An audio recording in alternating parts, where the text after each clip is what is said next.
Hang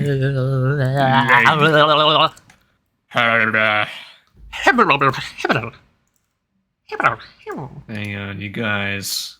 One second. Let me get you set up. Crew. The crew stream.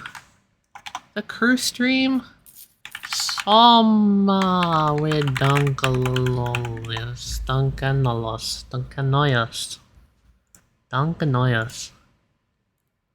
Yeah, that's how you... What am I? A character in a fucking Greek myth? Dunkanoyas? Dunkalonius! My good lad. My good sir.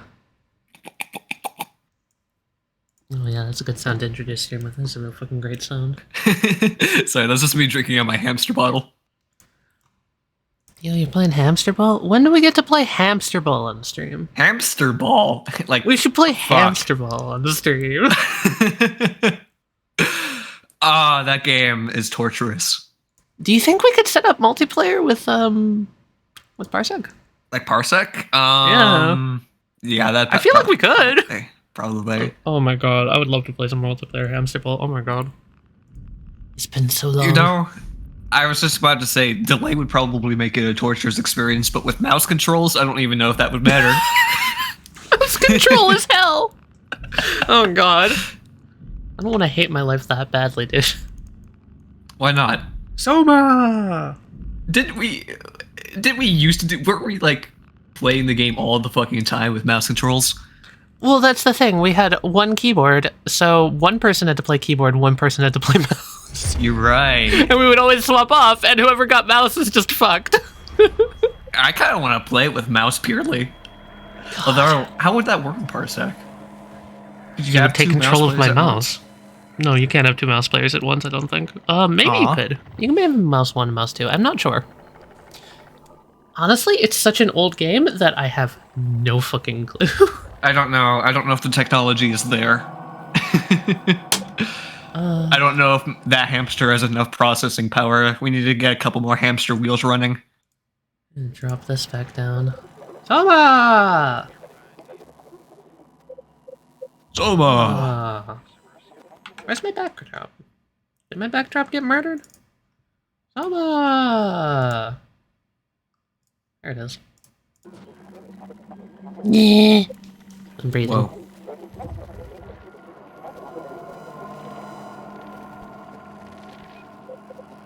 The rare triple breathe. Anyway, what did you want to talk about? Quad breathe. You had some fucking shit you wanted to say? Oh, yeah, I was... Jared, holy shit. I don't want to breathe that much, Jared. I can't handle this. My throat. Hyperventilate. Now. I'm gonna just talk like this for the rest of the stream. Okay, let's go. Is this the fabled, cyclical breathing? I'm a horn player now. Is this circular breathing? Here comes my didgeridoo. Actually, do I have my didgeridoo with me? I think that's still back. That's down in the basement there, isn't it? Want me to grab it and suck all of the dust and spiders out of it with my mouth? Can you even make it make a noise? Do you have the didgeridoo play? I'll be right back. Okay. Wait, I can cheat. Hang on. I have an idea. Hold on, I gotta set up my audio settings. I was playing Lethal Company last night, so my voice is a lot more sensitive than it normally is. Or Millie to be. Millie. There we go. 1 out of 18 breath stun. Jared, you can't do this to me.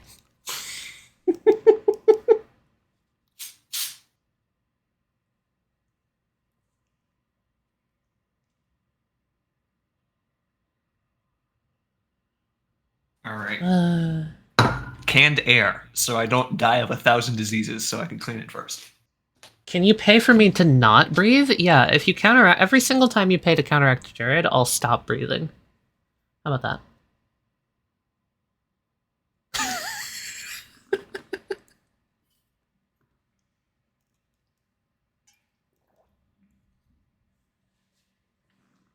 Also, Duncan, what happened? Are you here? Are you alive? Alright, here it is.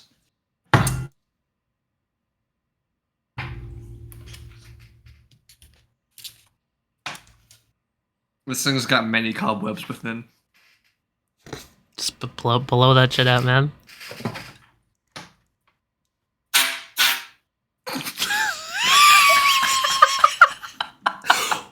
Wow, that was pathetic.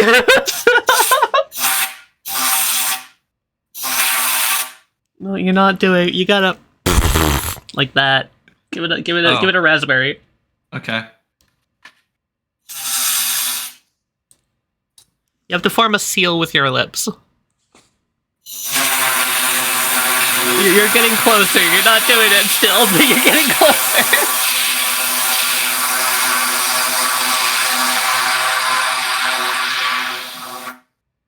How was that?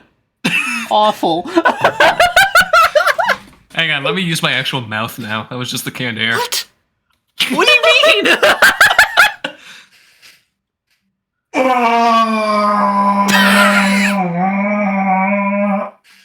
Are you just screaming into it now? Isn't that what you do? No. Okay. Okay, now I'm just farting into it. Uh-huh.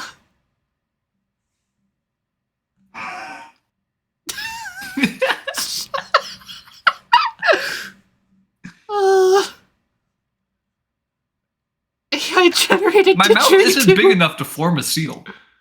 No, you literally have to shove your lips into it, dude. You don't put it around. I know. You shove them Yeah. in. Yeah, okay. You do have to really stretch your mouth out wide to make it work.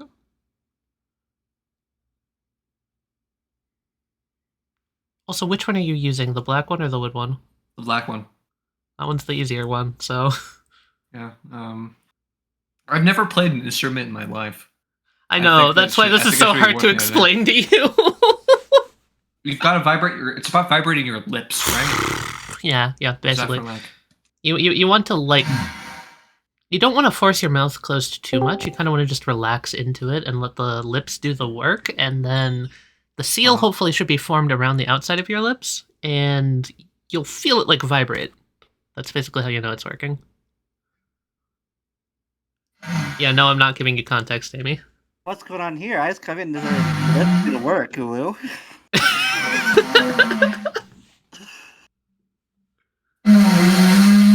Listen. There's an easier way to suck dick, Koopa. There's an easier way to suck dick. Okay, you don't. No, it's more of a You're suck so than a close. You're blow. so close. You want it to be lower. So if you can feel your like lips vibrating high, you want it to go low. Try a softer breath. Honestly, you don't need to put much effort into it. There you go. That was it. I don't have that much elasticity in my lips. It takes a lot. A didgeridoo is not easy to play. Like, no, I got tight lips. That's what my dentist tells me. Ooh. You have tight lips, do you? Yeah, I do. Amy? I can only fit a half tennis ball in. See? Oh, You know, my you'd be God. popular in some. It's really about for having anyone a who's just steady... coming in, I'm not shitting into an oil drum. I'm trying to play a didgeridoo. I mean, I am fine with this just being the stream. I don't know what you're like. This is entertaining as fuck. There's still so much dust on this thing, and it's all on my face now. Let me just give it a little bit more. You got one good sound out, man.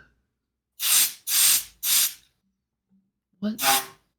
I kind of like the sound that the canned air makes better. See, when you make that effort, it doesn't tend to wind up on your face. Yeah.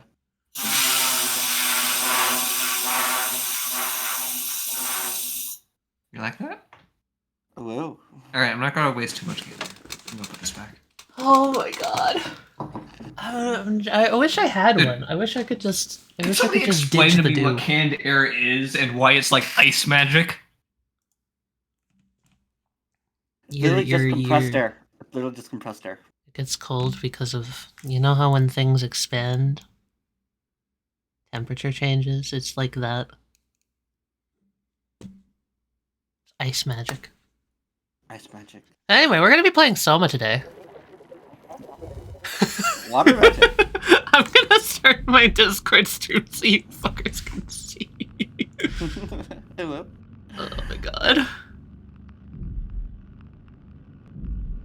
It sets the mood, yeah, totally. That's some kind of mood, that's for sure. Just a fair warning. I might have very low frame rate today. We'll see.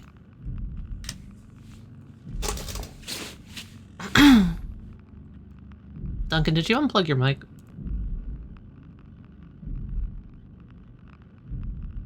Duncan's dead. Oh yeah, I was gonna DoorDash something. Every little Lucy gets closer to killing Sayako. Yeah, seems about right. Hello?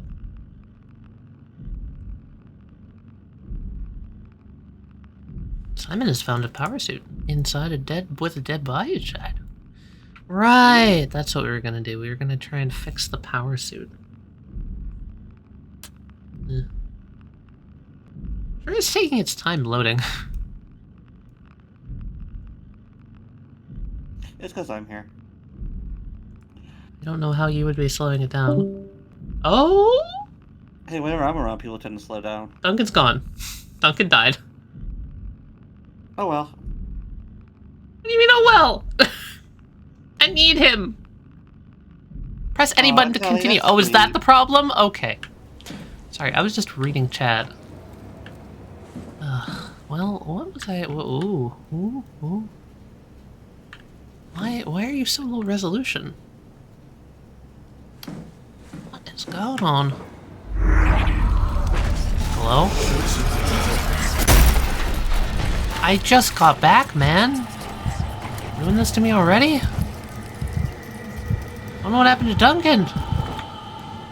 I don't know what happened to my frames. Everything's going wrong. See, Duncan took your frames and ran. Might be a bad choice. Even my backdrop isn't rendering anymore.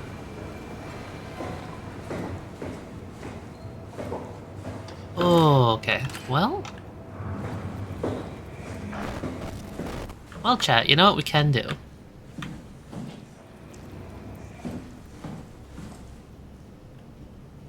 I can just talk to everyone while we wait. Duncan? Discord's no longer dead? Hello? Hello. Hi. Discord just died on me. Yeah, my stream is dying. Discord. So, everyone is dying. Let's see Yeah, if I can't Soma. fix the frame rate. Could one of you guys check the stream for me, just to make sure the frame rate's actually working? Because it's possible that I'm not going to have any frames, and we might actually have to do something else for the time being. Oh, yeah, it's very, very framey. See, I'm like 99% done with a render, and I thought, oh, it's fine, we can just start stream, it'll be over soon. Like 99%? Here, let me check the actual percent. How much longer is that? It's 89%, so it'll probably be another 2 hours. Yeah, if the frames are just fucking gone, I don't want to stream that low quality to you guys. Y'all deserve better than that. We could just chat a little bit. I'm not against just chatting. I'm not against just chatting. That's it, you guys. We're just chatting streamers now. How long does it take to do a whole render? Usually a full day. 24 hours. Back before I had this computer, it took like 5 days to do a Strings episode. It was insane. But yeah. Strings go hard. Strings go really hard. It's not even strings, it's just rendering. Rendering takes a lot of processing power. See, we have so much talent that goes into our videos, it takes so long to compress it all. That's not... I know, yeah. That's... Yeah, you have to really just pack it in there, like a firework into a tube. Okay. Exactly. Alright, yeah, okay. You're watching this on a second monitor? Whoa, okay, we're gonna change it over to just chatting for a bit. Blue, I swear to God, switches it over to first monitor now.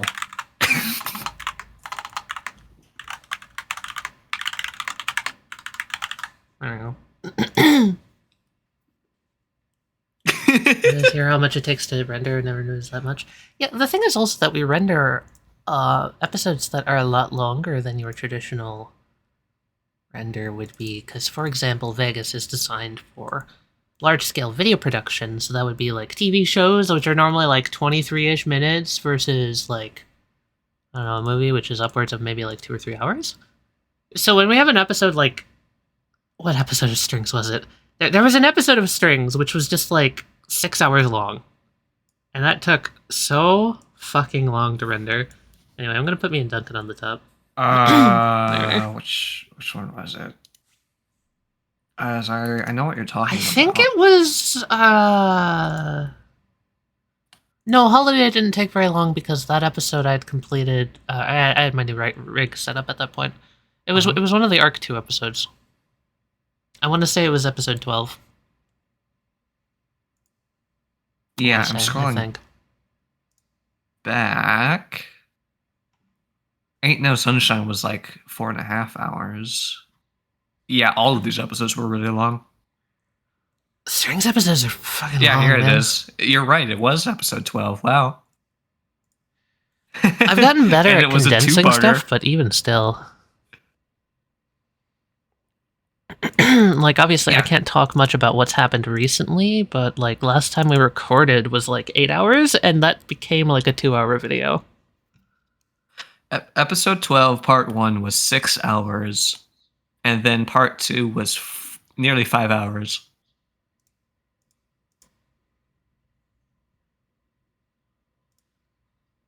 Was this back before you had your current rendering setup as well? Yeah, definitely. All of Arc 2 was before the current rig. Mm-hmm.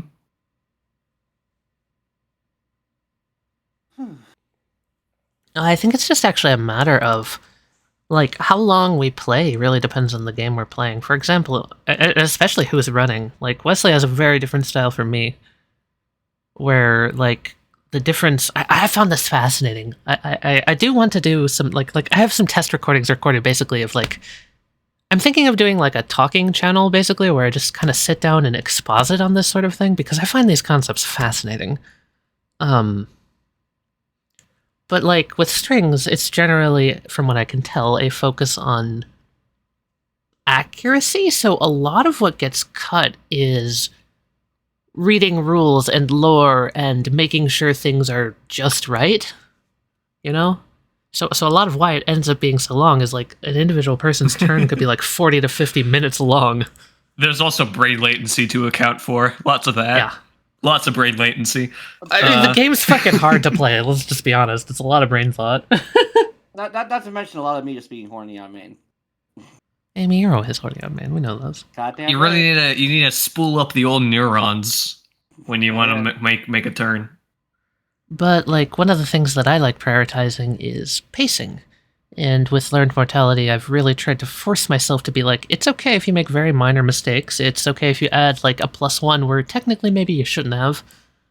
So most of those sessions that you guys watch are a lot closer to how they actually are when we're playing them. I barely edit much out of them. Super impressed with how well Learned Mortality has been going. Like, we struck a really, really good cadence where I feel like we could just upload them unedited and they would probably be fine. It'd still be great. Yeah.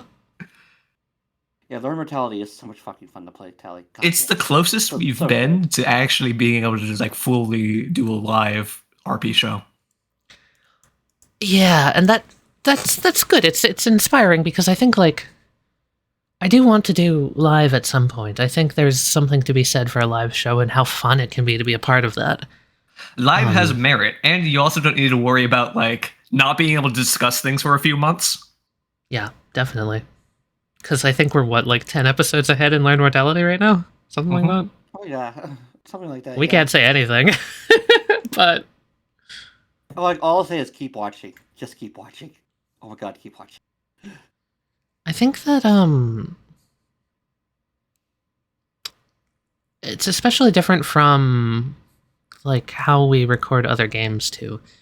Because, again, like, what I think is really going to make a difference in some of these newer games is how quickly, like... It's basically me trying to upgrade my own personal processing power, you know?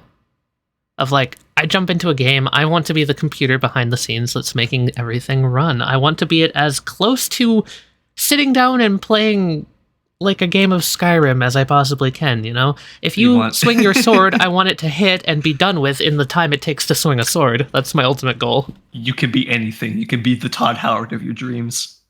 Yeah, there are a few things I edited out for just pacing, like when we do jump out of character for a little bit to just make jokes or theorize. When my mom screams over the mic. That too. Or when I'm telling you to wake up. Yeah. I want to be the computer. It's not just dead air. We do have to make some sacrifices here and there. And ultimately, Jared is right. like another thing that I like to do, I like to edit the videos in a way that makes everyone look as good as possible. So if there's something that is in the episode that I feel like would detract from someone, especially if someone's watching, like imagine you're watching this video and someone does something and you're like, man, I really, really hate how that was phrased, or I hate how slow that was, or I hate how many ums and uhs there were. Angel, shut up. I'm not going to edit Jared out. No, like that's like my goal there, right? Is to just kind of make everyone seem incredibly good at everything. Even when there's like maybe some stutters, I'll try and fix up the stutters. If like I say a line twice and someone repeats the line, I'll just remove the first take and put the second take in. That sort of thing. Tally puts a lot of work in to make me seem competent, but really, I'm just a fucking idiot. Amy, don't you dare. I do it to everyone. Tally pitch shifts me slightly to make me sound taller.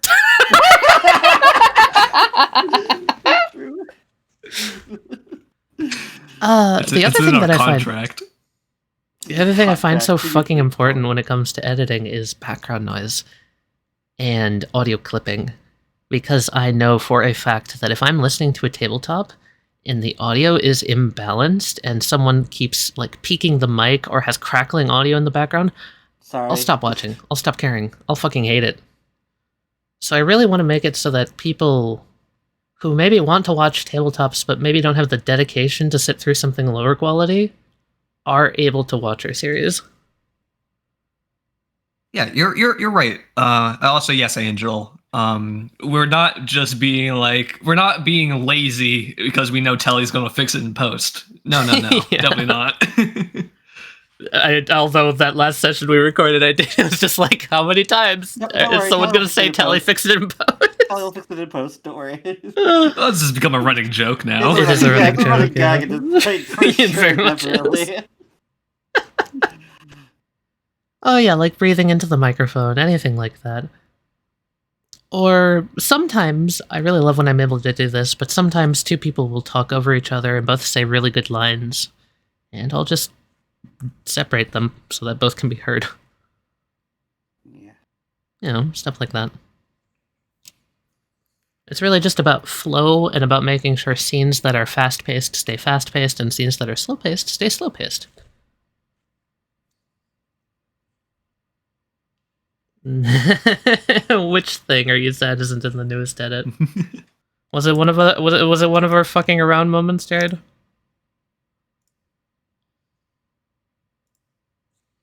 The singing? Which episode was it?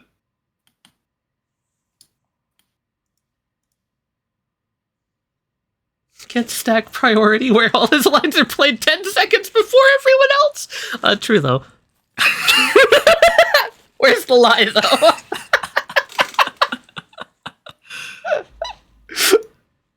though? Jared casts at instant speed, everyone else casts at sorcery speed.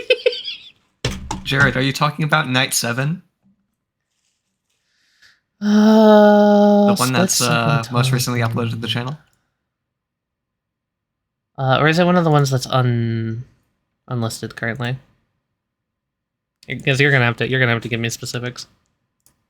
Otherwise, I don't know what singing you're talking about. I don't remember singing either. Like, I know I sing a lot, but I don't think it was me. You'll DM me? Alright. I just want to see if I can talk about it on stream, because I'm sure I could talk about it in a vague enough way. Yes, there is a new episode tomorrow. True. Indeed. Awesome. It's Tuesday. Oh! I vaguely remember that happening, Jared. I can't tell you where that was, but I do vaguely remember that happening. Fuck. Guys. Wait, was that during... That was during the most recent episode. No, wait, no, it wasn't. It was the most recent episode I edited. I almost said something I can't. Off topic, but guys... I forgot that hasn't gone up yet. Oh, what should I I'm DoorDash? bad. I don't know what to get. What should you DoorDash? Right before the funny thing? See Yeah, if there's exactly. any Right good, before the funny like, see if there's any good, like, Here's the context I can put in it, though, right? It was a very dark and serious scene, accented by a really funny bit that just started. Yeah. Oh. Yeah, he just messaged it to me as well. Okay. Yeah. I You recall remember the that now. context of the Yes, scene? yes, I do. Yeah. Yes, I do. What scene was it? What scene was it? Send it to me. I'll message you. Yeah, hold on. Yeah, just DoorDash some. Just DoorDash some cocaine. No, I was gonna say, see if there's any like soul food places around. Oh, right. Yeah. Yeah, that scene. That thing. Yeah, that whole scene. Yeah, You that know. thing. Okay. You know. Okay. Yeah. Oh shit. Y'all gonna love it. Y'all gonna fucking love. Speaking of funny, the Fire Ice Fan Challenge is fun. LOL. I've been having trouble thinking of an idea, but I'll keep marching forward. March on, soldier. The We salute you. Fire Ice Fan Challenge. What's that? Heat wave, cold snap. Oh, I read that as like Fire Ice Fan, like it's a like a ceiling fan. Okay, I got you. My Fire Ice Fan invention.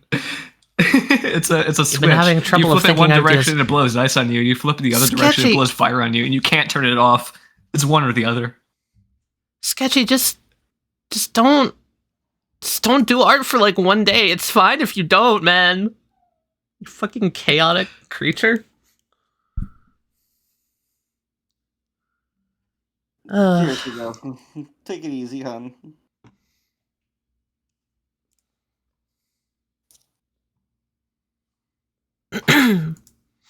But yeah, You I think reminded there's me.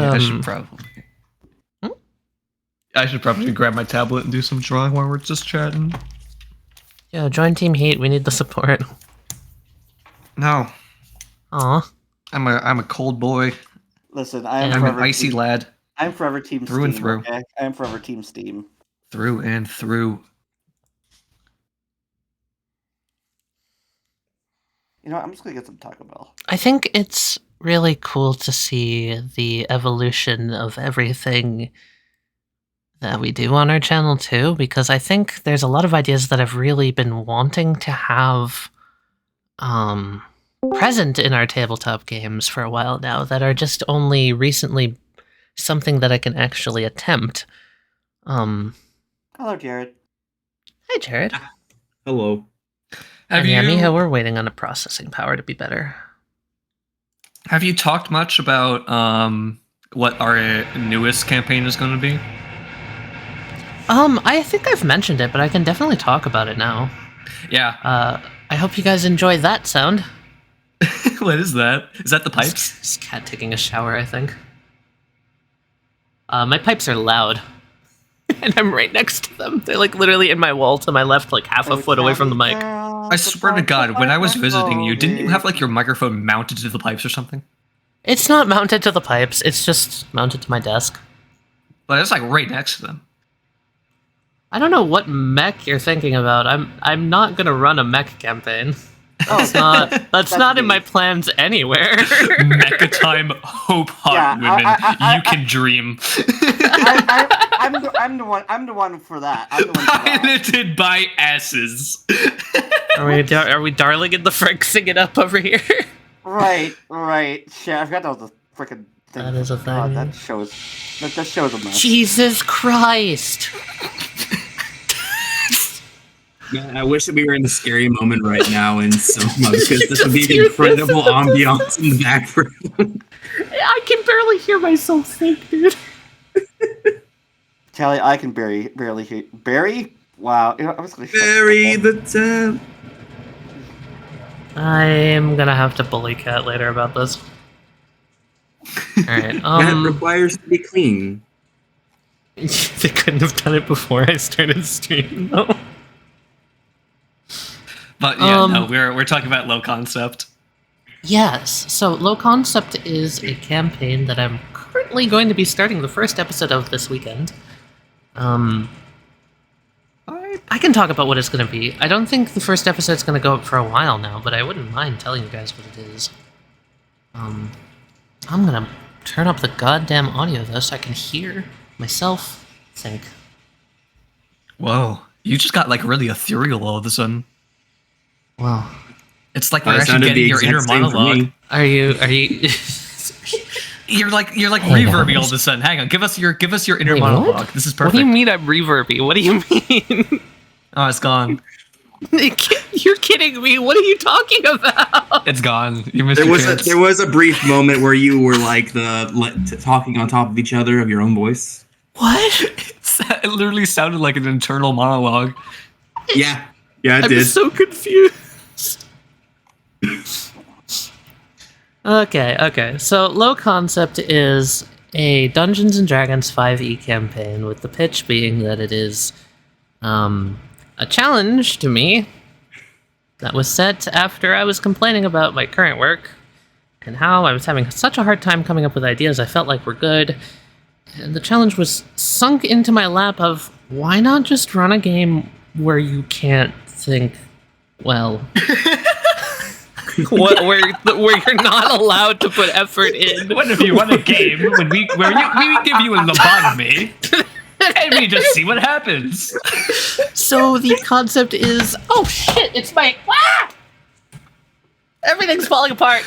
Telly accidentally just switched on the fire fan. Her room is burning. No, So no. I knocked my shelf over. Hold on. Oh Her my elbow god! hit the fire switch. Okay, so Low Concept, right? I'm gonna be telling you this while I'm screwing my fucking shelf back on. Essentially, we're gonna play D&D 5e, and I'm challenged to make it interesting while not changing any of the rules whatsoever. I can only use things that are in the handbooks of the game. Same with the player characters. So if I'm gonna silence. I can think. This is eerie. Yeah, so basically I'm going to be trying my best to make a D&D game interesting. You know, putting my traditional flair of doing everything over the top, but without changing the rules at all. I sound crazy because I'm screwing in a shelf while trying to stream. I'm Not losing my ordering mind, $30 Angel. Yo, we're getting chair stream too. Put the camera on. Oh, I don't have a camera right now. Put yourself on camera now. No! Now, Oh, streamer, I'm just- we need a face. No! You have Millie. That's good enough. The child is good.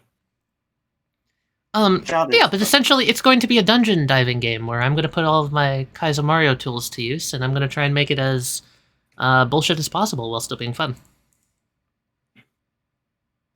I'm challenging the players to go into it and work as a team to try and solve really difficult challenges, and for once, instead of focusing on story, we're going to focus on mechanics, and we're going to just see how it goes. Yeah, it's a neat little creative exercise, basically, that we're going to be doing. It just a short thing, just a little experiment. It's only going to be so many dungeons long. But yeah, classic kind of dungeon crawling. I can't believe you do this to me while I'm trying to fix things. Look, there she is. Oh, she's laggy! Vanish. You know what? It's fine. It fits the stream 5 right now. Vanish. Fucking Chris laggy. is also Chris. having an internal monologue. I'm trying to comprehend Dungeons and Dragons. Is it going to be a dungeon per CPU session? overloaded. No, it's going to be 7 dungeons, each of which is themed around a damage type, and each dungeon will take place over 2 player character levels. So we're going to be starting at level 1, and we're going to be going into a fun dungeon that I have for everyone. 7 dungeons. The campaign itself is going to be however fucking many episodes long. It's going to be however long it takes people to beat the dungeons or die trying. Should be fun. I unfortunately won't be in it because I have to work. Everyone's I going It's to be also starting made out. to fix scheduling because Amy doesn't exist for most days. Yeah. Because work is a... Fuck you, Walmart. Because you're a capitalist slave. Yay, holidays! Me too. I just want to be a slave, not a capitalist slave. That's I not good, do not Amy. subscribe to that. That's not good. That's not good at all. I think that was the longest I've been on your side this year. Amy.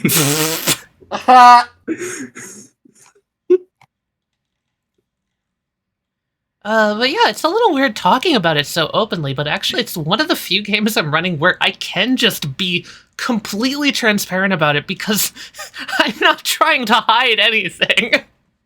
Yeah, that was the idea, right? You were worried about originality, so we came to you. I don't know whose idea it was, but it doesn't really matter. Cat and Wesley started it, but we were all in a call together at the time. Yeah, we came to you and he said, "Here, run something that is actually generic." And just be generic. just see how you feel about that afterwards. And like, I think the whole idea is like generic's not a bad thing. It's still has the capacity to be really fun, you know? Just hanging out with the homies, slaying some dungeons, exploring some dragons. I'm of the mind Ooh. that every TTRPG game, every concept's going to be generic in some way. It's the players and the way they play their characters that make it unique. I think that I'm going to disagree with that quite a lot, because I think that there is something to be said about running a tabletop in a setting that is not something you see very often. For example, Learned Mortality is not something anyone really plays. You don't play a tabletop to play in Antarctica. No one's going to look at that and be like, oh yeah, I want to go to Antarctica. That sounds like the time of my life. You don't wake up in the morning and think to yourself, how am I going to accurately portray freezing to death, RP? Yeah, right? But like, no, those are the challenges I love giving myself is, how do I make this theoretically, like, out there concept work? How do I make this fun? And technically being generic to me is an out there concept because I don't do it very often. I'm not just like, oh yeah, there's a big bad necromancer guy. He's really evil. What are you gonna do? Ooh. Ooh. Ooh. Give him a pet cat. That makes things unique. He hates everyone else, but loves his cat. And the other thing it's actually helping me do a lot is it's helping me realize where I'm kind of weak in running games, and I'm putting a lot more effort into learning those parts of, like, running as a GM. And, like, yeah, I may be a really experienced GM at this point, but there's still so much room to grow, and it's been actually a really fun experience trying to, like, dive back into dungeon making, because that used to be what it was like my bread and butter for the longest time. It was just dungeons. Fucking love dungeons. So, it's nice. Nice going back to the basics. And it also gives me a lot of time to work on something actually, like, what I would say is my creative project at this point. The Bear Tower from Arc 2 of Paupers? Yo, no, that's actually exactly what I'm thinking. That's probably the last true dungeon that I ran. I remember that place. Fucking Bear Blender. No, Miha, Yeah, like, Bear I totally Blender. agree with you. I think that's one of my Bear best Blender. dungeons. It's the fucking Bear Blender. Bear The Blender, yeah. invisible, you had the invisible spiky vines, and you had the bear blender.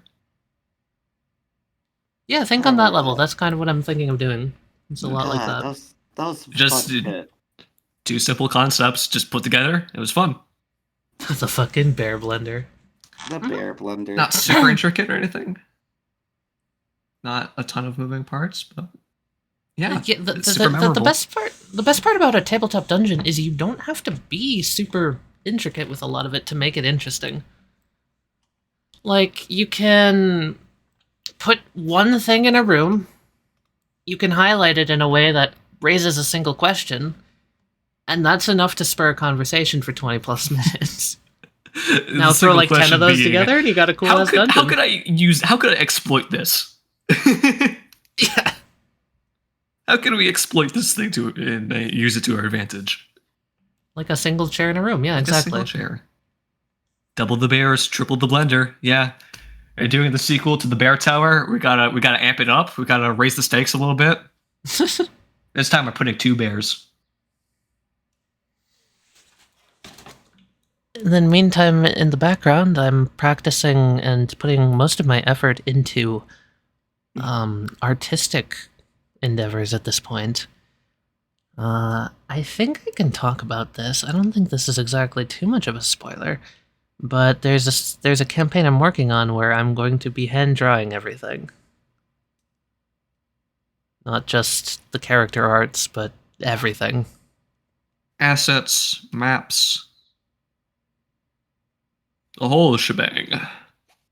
And from the little bit of like concept art that I've got done so far, it's looking really promising. Angel, yes, I've shown you a snapshot of it. It is the one you're thinking of. Okay, if you get a chance, let me see that because I love it. I don't know if you're playing in it, so I can't. Wait, what game is this? I'm not going to say on stream. Oh, well, message.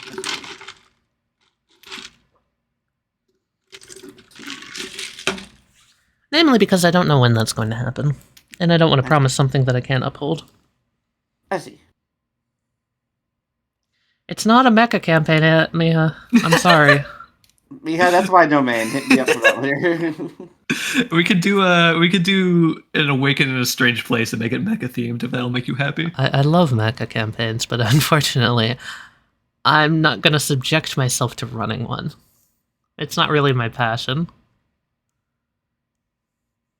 Sometime within the next 10 years, I will run one. Or attempt to run one. Gotta finish Shadowlands. Plus I have another Yeah, game but I this, wanna run like, before that. This project of mine is going to be running with the Quirk system. I will say that much. It's going to be my playtest of that system. Wait. Oh, is it that game? Mm-hmm.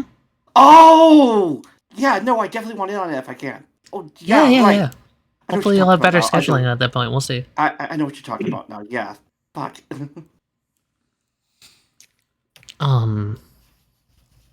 But yeah, no, part of my goal is to really do like everything, like every single little bit, including the system, the the art, the characters, the world.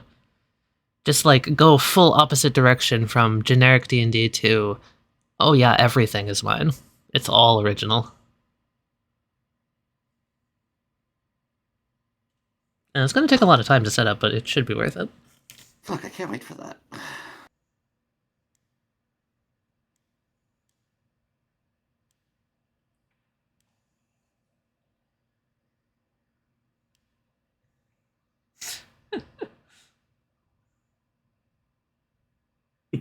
Thank you, Sketchy.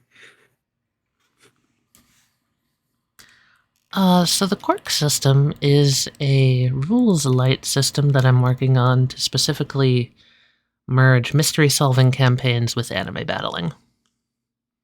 It takes heavy inspiration from the JoJo system and is basically what I would call JoJo's 2 in a sense of I just wanted to take what I like from that system and make it more general. Because the concept of a quirk in anime is a really, really common idea of you have a character, they have one superpower that is unique and different from everyone else's superpower. The name literally comes from My Hero Academia, where quirks are just that. I'm looking forward to it because I know that you personally feel a lot the same ways that I do about the JoJo system, and again, kind of experience like how you would do it basically. I'm very intrigued by. I think you've definitely seen a lot of my ideas in Learned Mortality because I am testing some of those ideas early there. Mm-hmm. The JoJo system's really cool. I like it, but I'm terrified of running it. JoJo's is... Oh, go ahead, Jared. I was gonna say the best part about the JoJo system is the same reason why Sentiment is good. Is because it gives you free range to have you can say what your character wants to do and you have the ability to do it. Mm-hmm. It's not like I want to cast a spell, I'm limited to fireball or etc. I don't have a list. If I want to cast a spell, I can go, hey, GM, I would like to do this thing. And the GM goes, that's reasonable. Do a sick flip. Mm-hmm. I get why Yeah, go ahead. Okay, giving the ability for the players to do what they want while being within the system that a GM can basically streamline this number good Mm-hmm. is a lot more. I can be more invested as a player. I.e., me doing bullshit with Encore and Learn Mortality. I get to go, I want to do a sick flippy. Tally's like, you got it, kid. Do a sick flippy. I suppose a way to look at it, at least from my perspective, is that when you're playing a game like a rules hard game like D&D, where you have a number that you have to beat, it's up to the GM whether or not you can do things. Whereas with JoJo, it's up to your own creativity for what you can do.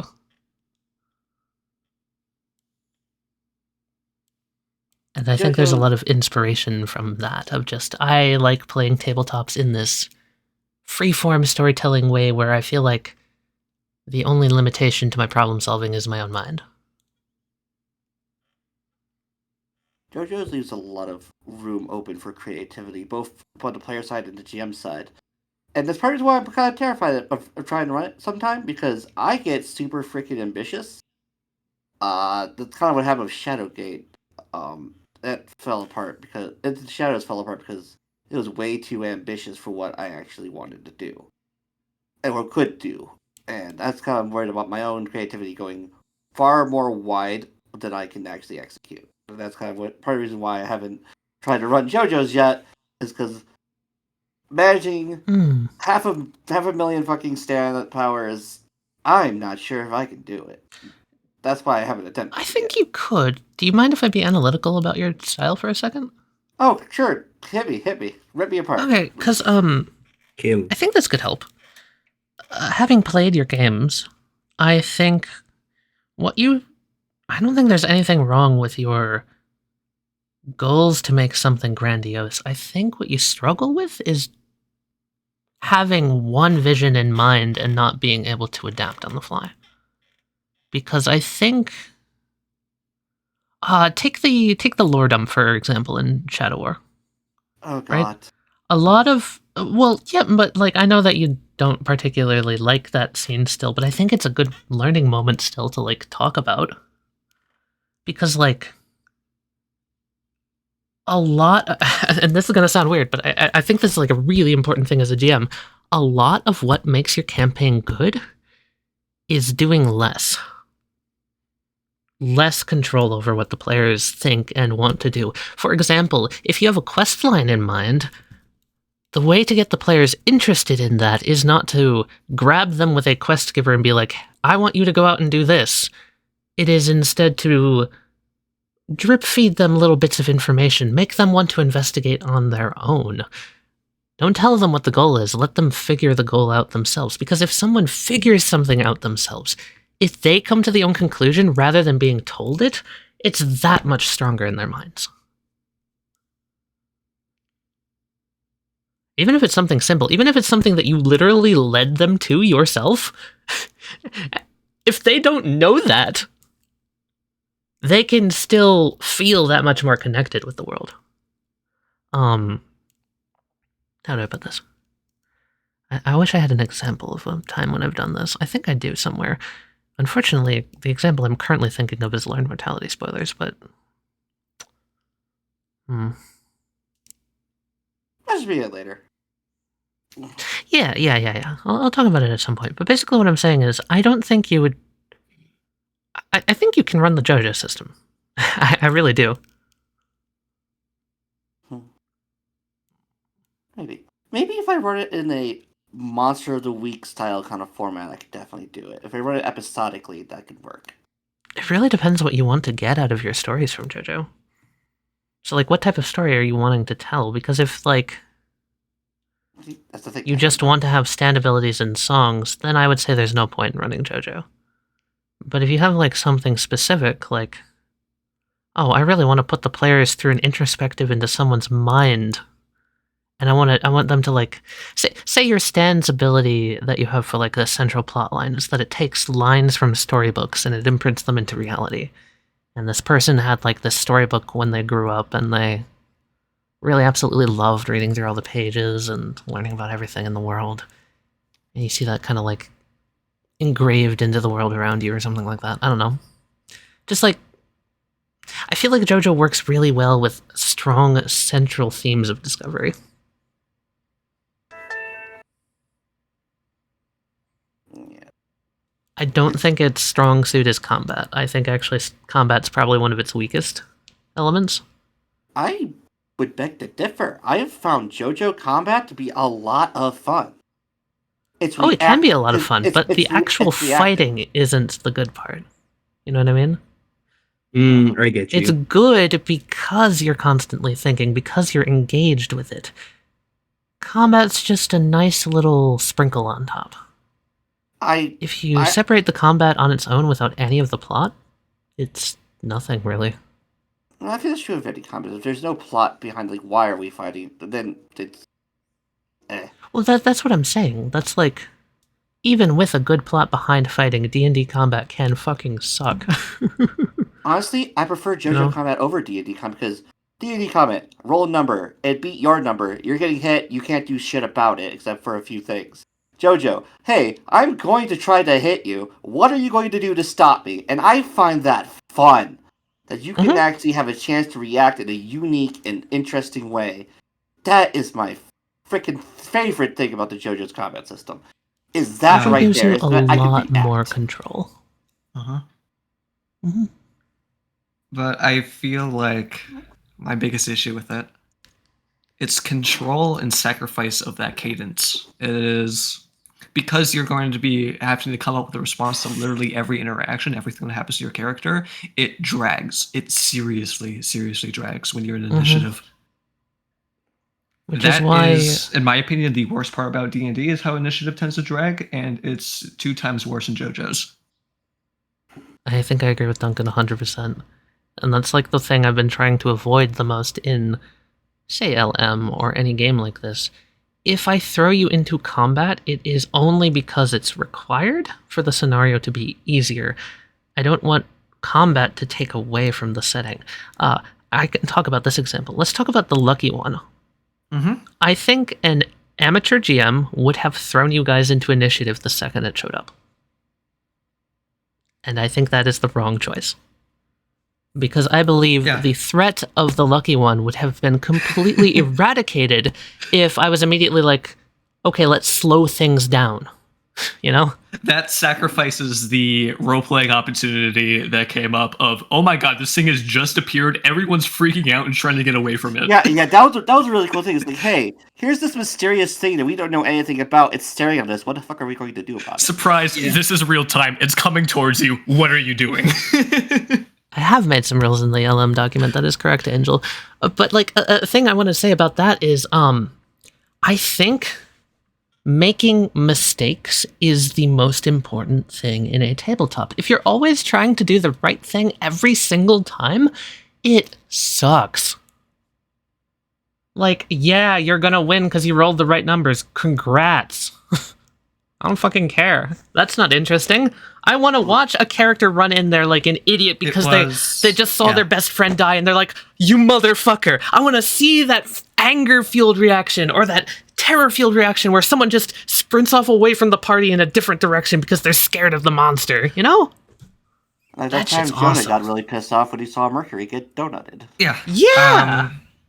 And that ties back to the example of the Lucky One encounter. We only entered initiative after we had already escaped it twice, and we were beginning to understand it, what it does. And when we were actually ready to encounter it, it was when we entered initiative, and we could kind of kick our feet back and take a more strategic approach to it. Or like when $5 steak showed up. It wasn't immediately. Yeah, there was no initiative run, immediately. Run. Okay, now it's caught up to us. Now we have to deal with it. And you know why I threw you into initiative great. for that one? Because I wanted a timer. A timer for the laser beam. And initiative was a much better way to time than real time, because I think timing things in real time in tabletops is almost always a horrible choice.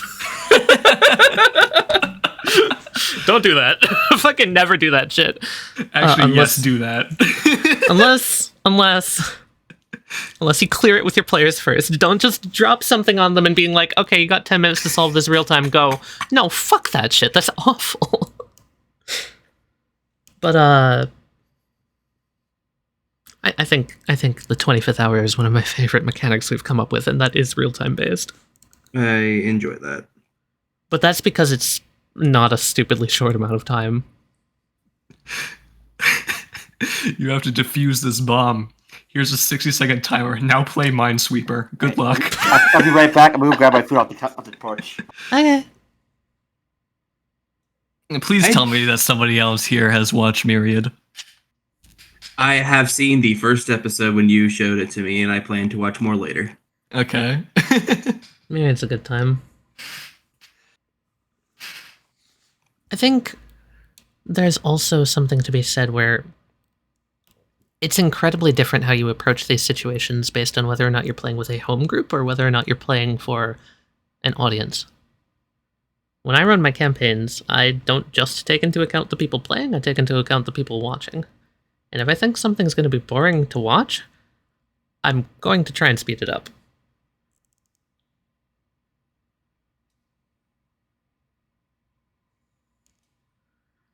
For example, I think that downtime is great. I think it's wonderful. I think it can drag really hard, especially when there's nothing to talk about. Mm-hmm. So that's why I like the 25th hour. It lets you have your downtime, but it also puts a hard cap on it. So it doesn't become the whole episode. And because it's so limited, I feel like it's the best time to get like a really important discussion squared away. Mm-hmm. Myriad is Stir's campaign, STER on Twitch. It's probably one of my favorite RP shows that I've ever watched. If you want a good time, if you want some laughs, go check it out. It's very fun. And I think if I was running just like a game with a group of friends that wasn't being recorded, I would be much less picky about pacing. Because at that point, it's really just what they want to do. And if they want to go for a while doing something, I'm not going to say no. But I think that declaration of the difference between a recorded game versus an unrecorded game is actually incredibly important. Because a lot of things I am going to say are specifically about recorded games. Oh, Sketchy, thank you for the gift subs. I appreciate it. Oh, sweet. Thanks. Thanks. Great. But I know, like, as a player, there are a lot of things that just bore me out of my mind, and it's especially when a campaign is dragging. So even when you're a player in a game and you're not just thinking about the recording, I think there's something to be said for pacing. Pacing is not only something that you have to consider in a session for the duration of a session, but also for scheduling. I know it is something that we've been trying to get a better hold on. That's super duper important to not just for the GM's sake, but also for the players. Like actually being able to consistently play a character, getting a consistent schedule, like weekly schedule usually works out the best. Just having a day that we just show up for. That's it. That's the time frame. It's super helpful because you can start getting in the kind of like the motions, in the practice, in the cadence of getting to this character, and that has helped so much with learn mortality. I agree. I would not be able to portray Elisar the way that I have if it wasn't for that consistent schedule. I think I probably also would have the same struggles, but as a GM, I know the thing that really ruins a session for me is if it's cancelled.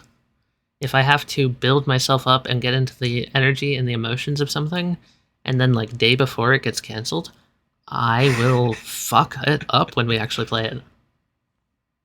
I didn't tell you, but when Low Concept got canceled for this past weekend, I was super sad. I look, man, I had a panic attack in the grocery store. It's okay. Okay, yeah. we can commiserate there. Yeah. On the bright side, I got to pivot over to do some other art. I was kind of stressed about, but now I have more time to complete it. Yeah, the conversation came up of would you rather like maybe do a short session and have to cut it off at some point or fully cancel it? And I think I had the opinion of let's just fully cancel it. I don't want to start a campaign on a bad note, you know? Yeah. Because I think that's also I think first sessions are really important. Those first, not just the first session, the first few sessions, because that's when that cadence is most important. That's when people are going to be picking up and learning their own characters for like the first time. And that's also the energy you're going to bring to every Even- single session in the future, whether you know it or not. It doesn't matter how long you prep for your character, how much you write their backstory, how much you practice their voice. It is actually getting in there and playing it, which is the deciding factor of what your character is going to be. Oh, yeah, no, I will tell you, Lucy is insanely different from initial concept as soon as I hit the ground running asking for your name. Val and Goose swapped personalities. Wow, seriously? And the only reason for that is because of how I played off of Seiko. The way Amy played with Goose as a character made me change how I wanted to approach playing Goose. Huh. Because I thought it would probably help Seiko as a character better, to have a more supportive character. That's cool.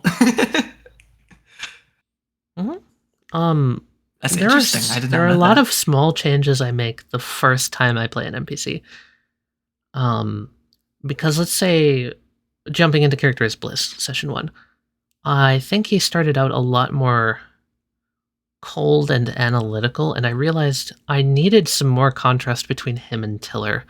So that first session where you guys were going out after Murphy, I really was able to like push at Bliss's mentality and play him a little bit better. And it's the first sessions that I play as these characters that they're almost always the most unstable in my mind. I haven't fully figured it out until I play a full session with them. I find it interesting that I caused a personality swap. Yeah, I was gonna have Goose be a lot more high energy, a lot more of a dummy. She still does make some dumb choices, but I kept that chaos in Val instead because I really enjoyed how Val and Ansel played off each other. Yeah. Pretty cool. Just their aesthetics. I thought Val was always meant to be the chaotic one, and Goose was always meant to be the sleepy one. Could you imagine kind, like, soft grandma Val just, oh, Sonny, could you hand me that wrench there? Oh, that's wrong. Fucking, I don't know, that's wrong. That's Wild not Things Val. goes, oh, no, bad doggy, bonk. Yeah, family affair, you do it, bonk. I guess they both are just kind of smacking shit, right? They have similar energies, that's the thing. I just kind of pushed and pulled parts of their personalities in different directions. I don't think anything was super drastic. It's just an observation of, if you look at episode 1, Goose and Val, they're very different from the rest of the campaign. Mm-hmm. You know, now that you say it, I'm actually looking at it like, I can Goose see what especially. you mean, because I'm looking at Val during the Hey, Angel. $5 steak fight, and I'm like, there's a difference there. Mm-hmm. Actually, one of my thoughts I had about Val, and this is going to sound crazy because I think I can talk about this now. Probably not going into super detail, but the Learned Your Mortality villainous action has gone up. So I can talk about how I was actually originally going to try and kill her in that episode to set the tone. Okay. How fucking dare you? I figured it was too early, so I backed out on that plan. How fucking But dare it's really hard to balance it and figure out how your players are going to react to death as a concept in a game, because early on in LM, I wanted to end the first episode of the nighttime with Tiller coming back bloodied and collapsing on the ground. That never got off the ground as an idea, but it was in the initial design documents. And I think the reason I dropped that, rather than it, I still believe it is a very good way to set up the concept of, because it was going to be, she comes back bloodied, she says a line, session ends. Next session, I completely ignore that as if it never happened.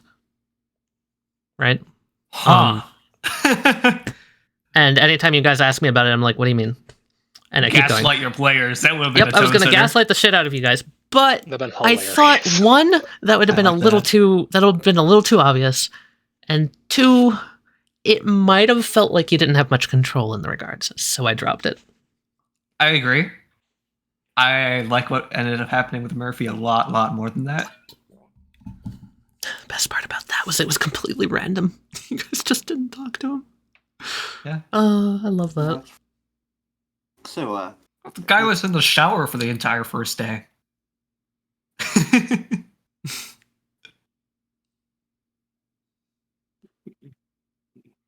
Get hygiene. It was dream. It was all just a dream. So true. My first ever villain for my game was going to be murked. The next session, my players were like, yo, she's funny. Can we talk to her more? And I was like, sure, why not? And now he's a rival of one of the players, and it's really fun. It's always the unplanned shit that's the best. I look at Jared. I Definitely. I think, I don't know if this is a topic that anyone else feels strongly about, but I feel like the craziest of my sessions, the ones that go the most off the wall, I'm talking Learned Mortality Night 5, I'm I know talking she's a rival. fucking, what else? Another Learned Mortality episode where I had 0 plans that we just recently played. Every time I go into a session and I'm just like, okay, I'm not going to do anything. Just play with the world. The craziest shit happens. Players love fucking it up. They love just either messing with things or just trying shit out. It's amazing. Sometimes the dice just tell the story. Sometimes I you just shall do your elaborate. stand reveal in a room where if you look into the 5th, there's a butterfly, you know. Sometimes that just happens.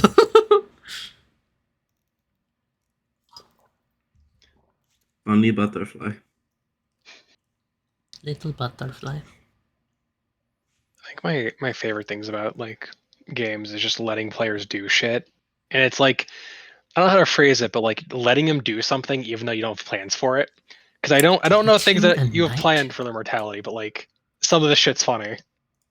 Hold on. I'm gonna check these episodes real quick because I'm gonna disagree hard.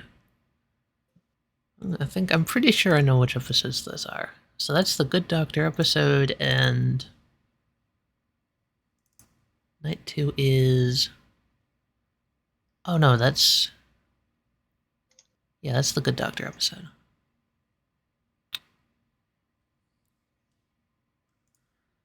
I forgot that was 2 episodes, or that was just 1 episode.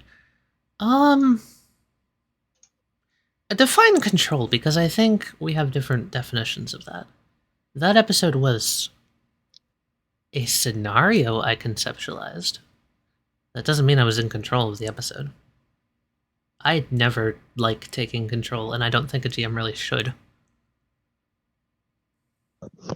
If the players wanted to investigate something, I won't say no. If the players want to try something, I won't say no. The only episode where I think in LM where I was actually, air quote, in control and taking the reins was episode 1. Because the only option to really divert from episode 1's plan was right at the start. You could have left Murphy behind. But who in their right mind would have fucking doesn't done make that? sense. It doesn't make any sense. You were in control because it was in character for us to just yeah, we're showing up. Let the NPCs take over for a bit and tell us what's going on. Yeah, and it's not like I was forcing them into the scenario. That was just how the game would go. You know? So So- how would you like say what control really is when it comes to GM? I would say GM control is when you do something that... fuck, how do I say this?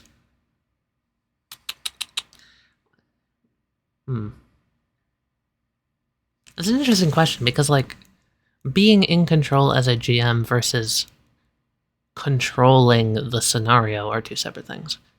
I think I would say being in control as, like, I know what's going on, I know where this is going, I can handle this.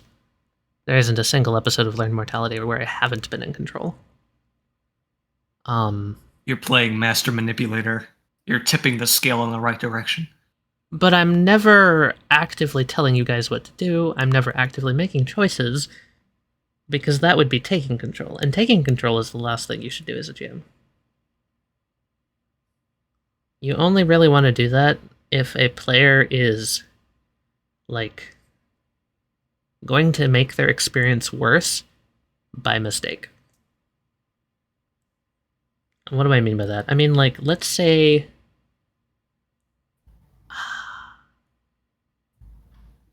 Let's say you really wanted to wander off into the abyss in an area that I had not planned out.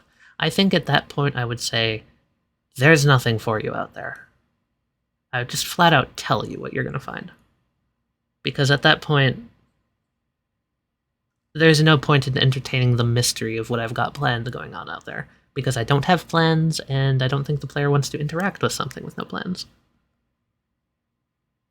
Mm-hmm. No, it's how it's going and how it will lead them to the next plot point. That's the thing. I don't write based on plot points, Miha. Not at all. Learned Mortality is one thing and one thing only. A bunch of characters with personalities, motivations, and backstories. How the game plays out is entirely based on how those characters interact. I don't set anything up. I literally just look at the characters and say, what would they do? I know where the monsters are. I know what the villains are doing. I know what actions the villains take every episode. But there are no plot points. They're just discoveries the players make about the world.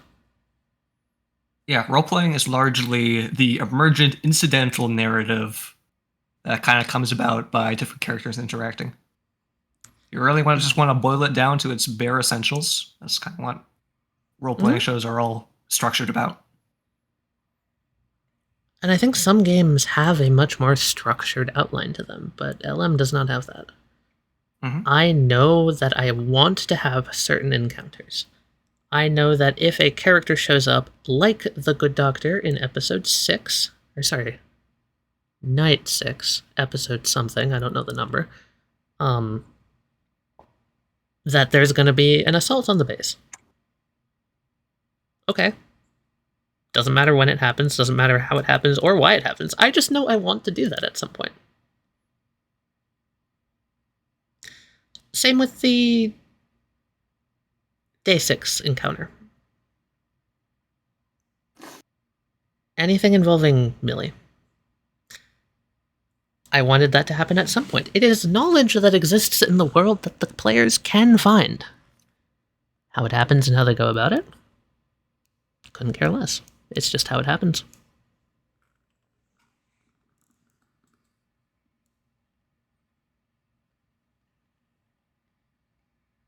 So that's why I say I'm always in control, is because I always know what the people in the world are like.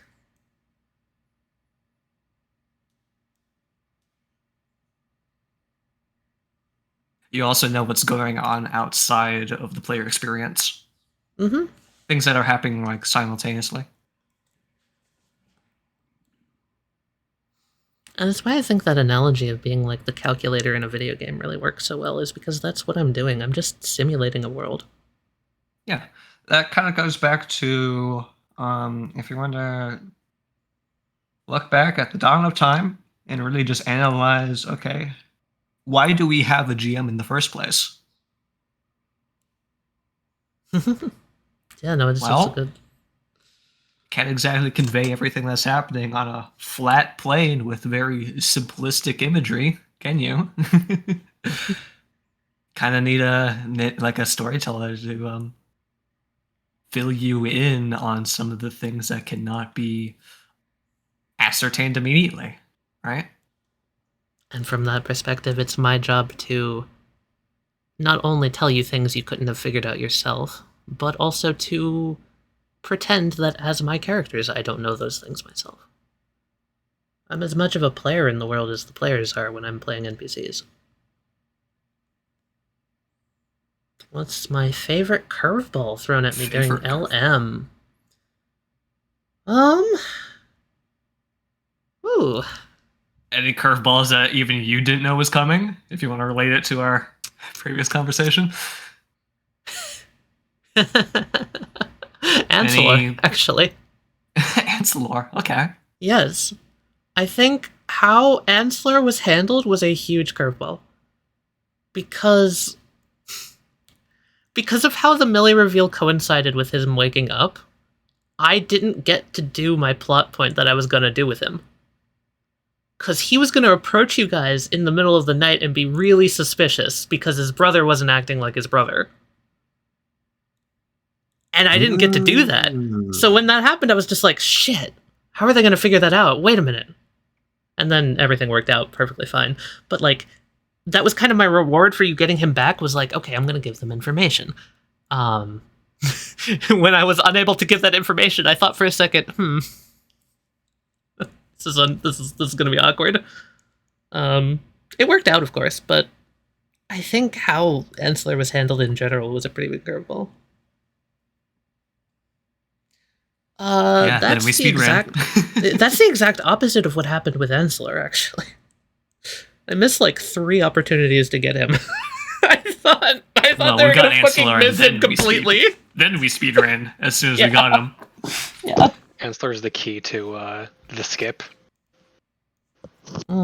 True. Yeah, we punched it in on our like little timetable that we had off to the side. All right, Ancillor skip. Let's go. The dreaded Ancillor jump. Use the marker to clip through Millie's solution. Let's go. I love Ancillor. He's my favorite. You gotta pick up the unconscious Ancillor and use him to clip through a wall. Slam him against the face. And then you find the hidden office. You guys are gonna have to keep watching, but there's some really good Ancillor moments coming up. I love this bastard so much. He's so good.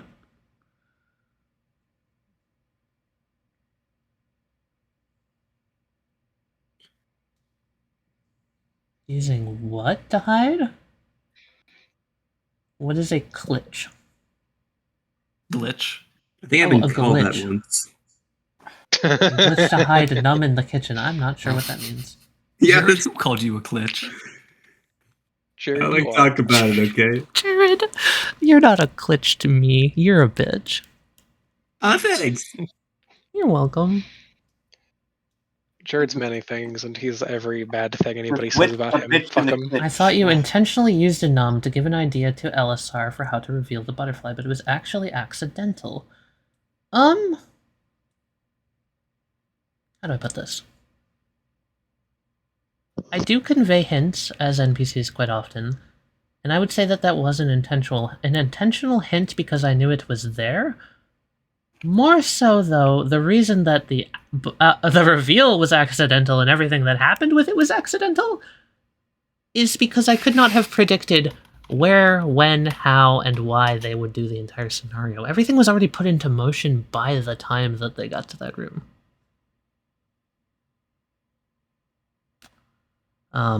And Numb was also just simply asking what I thought Numb would ask in that scenario, which was, can we see an example? And I thought, oh, okay, maybe I can do this here. The butterfly itself wasn't the real huge twist that episode. It was more so what happened after. Are you guys discovering the funny floating emotes? They're having fun. Are you having fun with the gorilla thumbs up? Chat's having fun. Gorilla. Gorilla. Gorilla.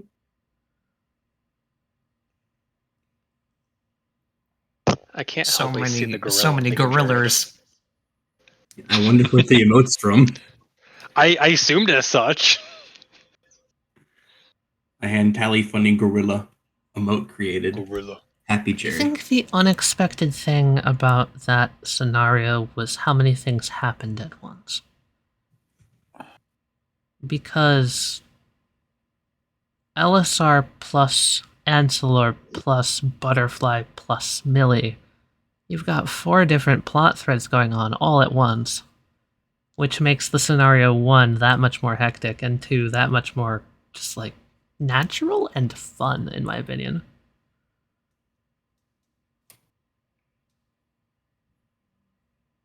So yeah, would I say that's how I expected it to go? Not at all. Did it work in universe? Yeah, it worked great.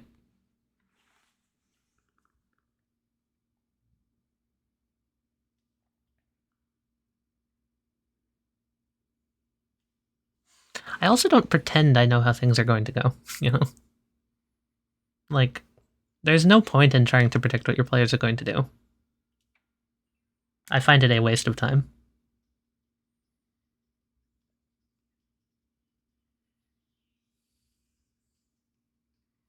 Yeah, if you're gonna want to be more reactionary, it's best to just try to get as good as being able to come up with things on the spot as possible.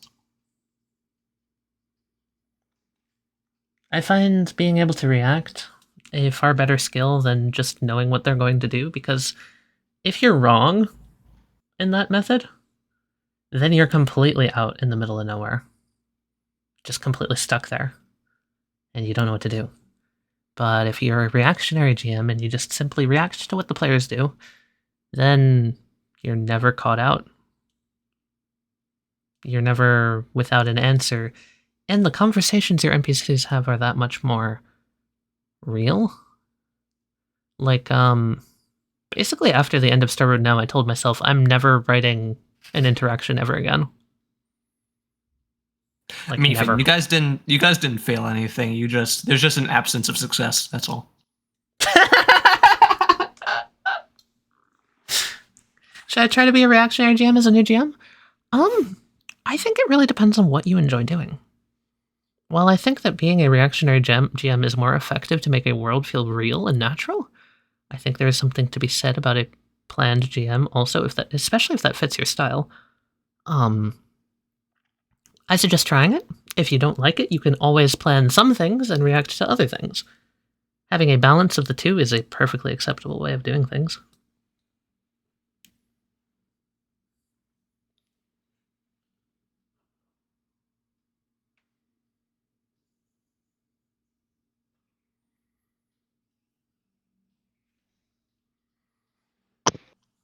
To add on to that slightly, I think DMing as just a general thing is also just a vibe thing of just you might want to mix it up as well too, of just trying both at once, because I feel like a lot of people either like to jump wholly into everything's like written out or everything is completely reactionary, when sometimes you need that like mix up to make things work properly. Mm-hmm.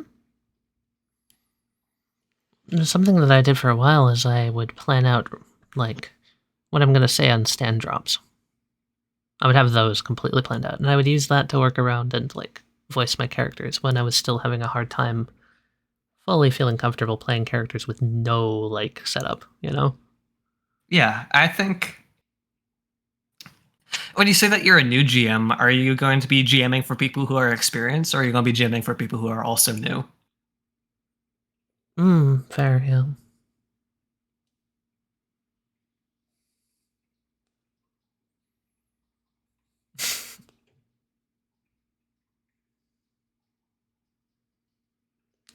Someday, you guys. Someday you'll get me to play a video game. I promise. It'll happen. She has to finish rendering first. You're going to be That's GMing true. people who are experienced?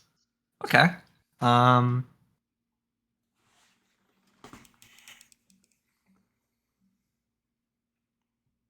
in that case, well, I guess it's still going to be pretty important just knowing the expectations.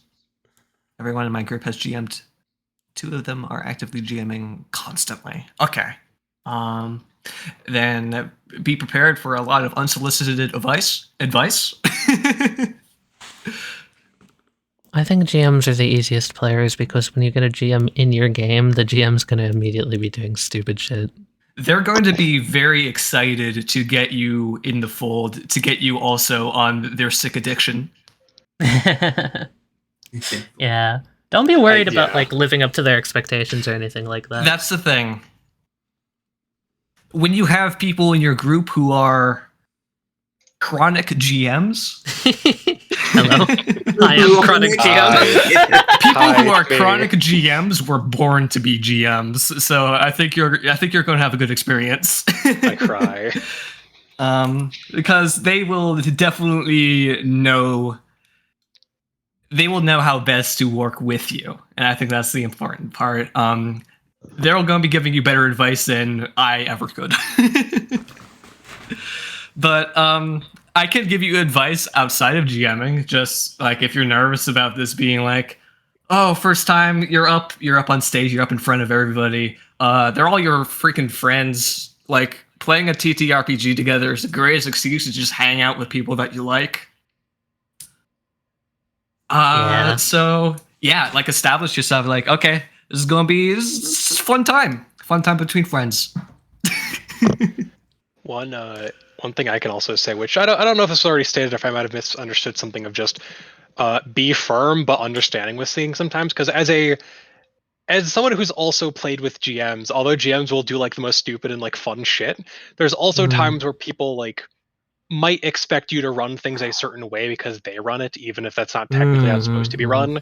So like, not be set on that, but like be prepared to maybe have somebody be like, oh, is that how that works? Or is that how you're doing it? And being like, yeah, it says it in the rules, or this is how I want to do it, like, et cetera, et cetera.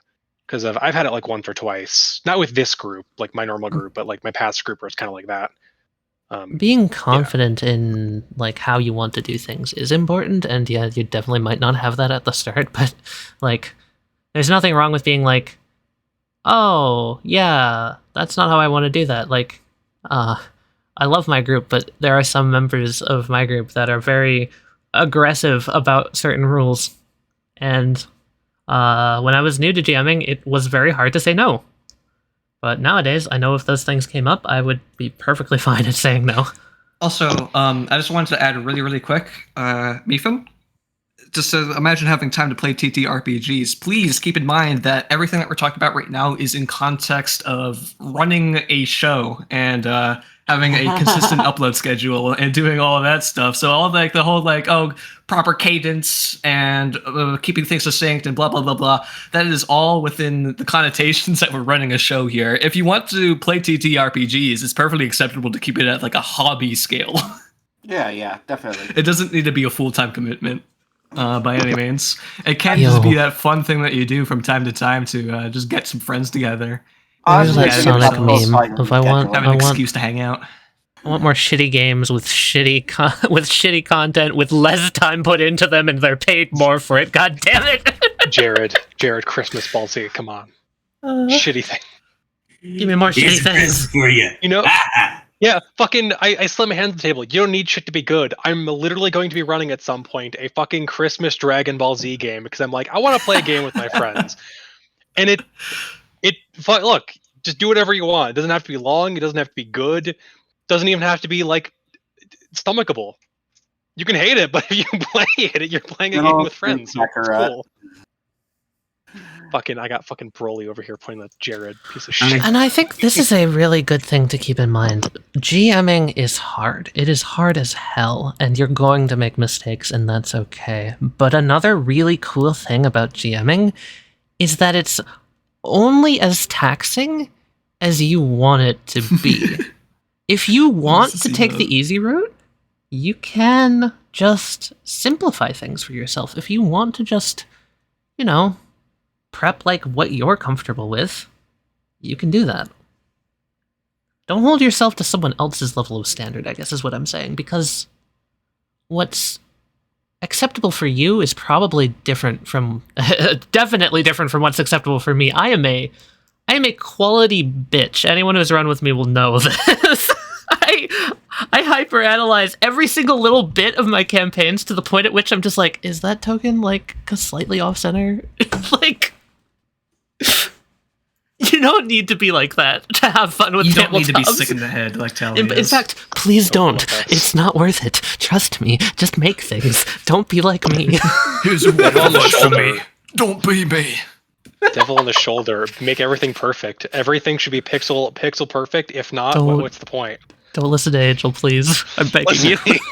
Don't listen to Angel, I'm the devil on your shoulder. Listen to me. That's Every not what your name one-shot says. becomes at most Yeah. 3 The sessions. devil Look, knows. if a one shot doesn't take 2 sessions, it's not. What's the point? Can't wait for tonight, by the way, Jack. Look, Yes, the myth of the one-shot. You smell like nice soap. sensual one shot. Glittery. Are you glittery? Oh, You see it? I can't see it. not really. Oh, you can see it more on this one. Oh yeah. Look, I'm waiting for forgiveness to become a 2 shot. We're just talking to Steam right now. Hi, stream. Hi, Cat. Bitch. Maybe Angel, Jared, and Duncan say hi. Yo, that's a lot. Yeah, truly. Thanks Cat for is Only one bath translating for bomb. Jared. Sketchy. Too many bath bombs. Cat has used more bath bombs than I've seen in my life. So I haven't even used all that many.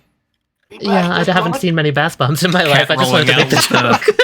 Cat rolling out with the bath WMDs. The God. Beating Tally up. I'm being beaten up. I'm being punched in the face. Don't batter and bruise her too badly. You can come hang out and talk if Wait. you want. Wait, Cat, I need her. because I'm still feeling it. I wanted to bully you about turning on the water while I was I'm streaming. so sorry. It's okay. Tally, it It's was all either- they could hear. I'm so sorry. No, you're fine. I appreciate you. It was either feel like I have a fever for an hour or take bath. Yeah, Bath fixed it. yeah. I don't know how. It just happened. That's good. It's That's magic. good. Bath Bath brutality. reset my ability to regulate. Bath pipe bombs. In your male bath. Bath white Cat, what? phosphorus. No, hey, come on, man. Wait. They stole my glasses. Got a problem? I do Oh, have a shit. How problem. will you read chat? No. How will I read No. chat exactly? Tally's You become gotta illiterate lean now. real close. No, we'll read for I you, Tally. Easy. I can't read it. Even if I'm like in face first, I can't read it. We can, don't worry, Tally, we can read it for you. Sketchy just gifted 50 subs. Crazy. He did. I don't believe Sketchy you. just said 3 slurs. Bah. My tit. Good tip. That's okay, because I banned him.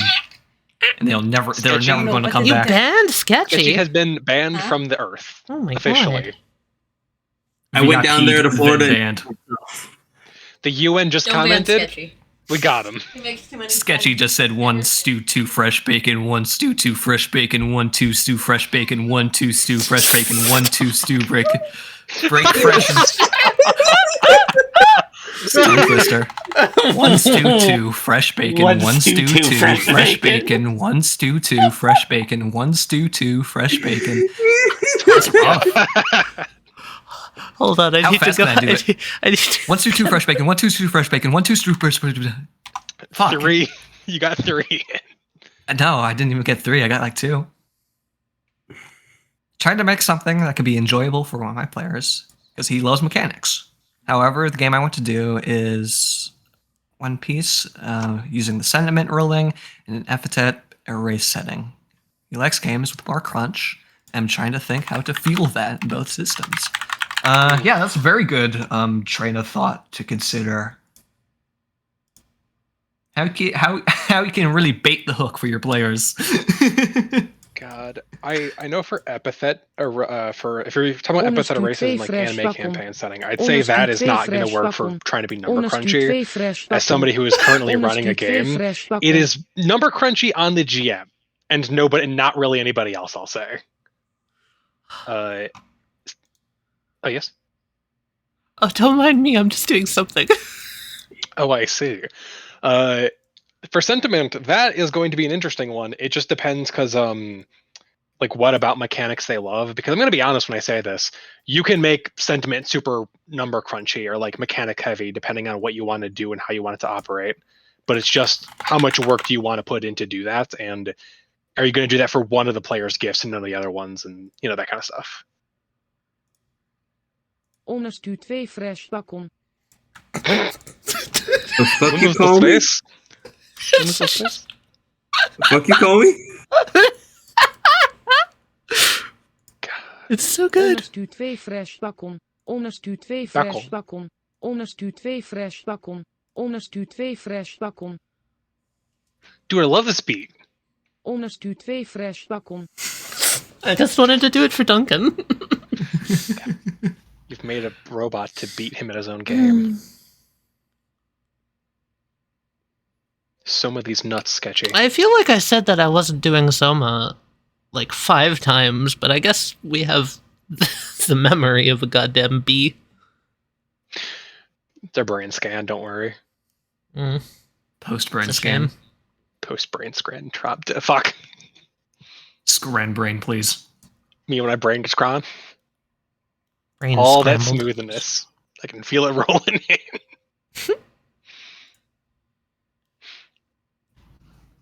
Rolling in like a midsummer storm. Having issues with a campaign and trying not to railroad my players. If I ask where they want to go, or do, they usually don't know, but I feel like having a character that will work feels like a little too railroady. Is it real railroading? That is a completely different issue, actually. I know what you're talking about. That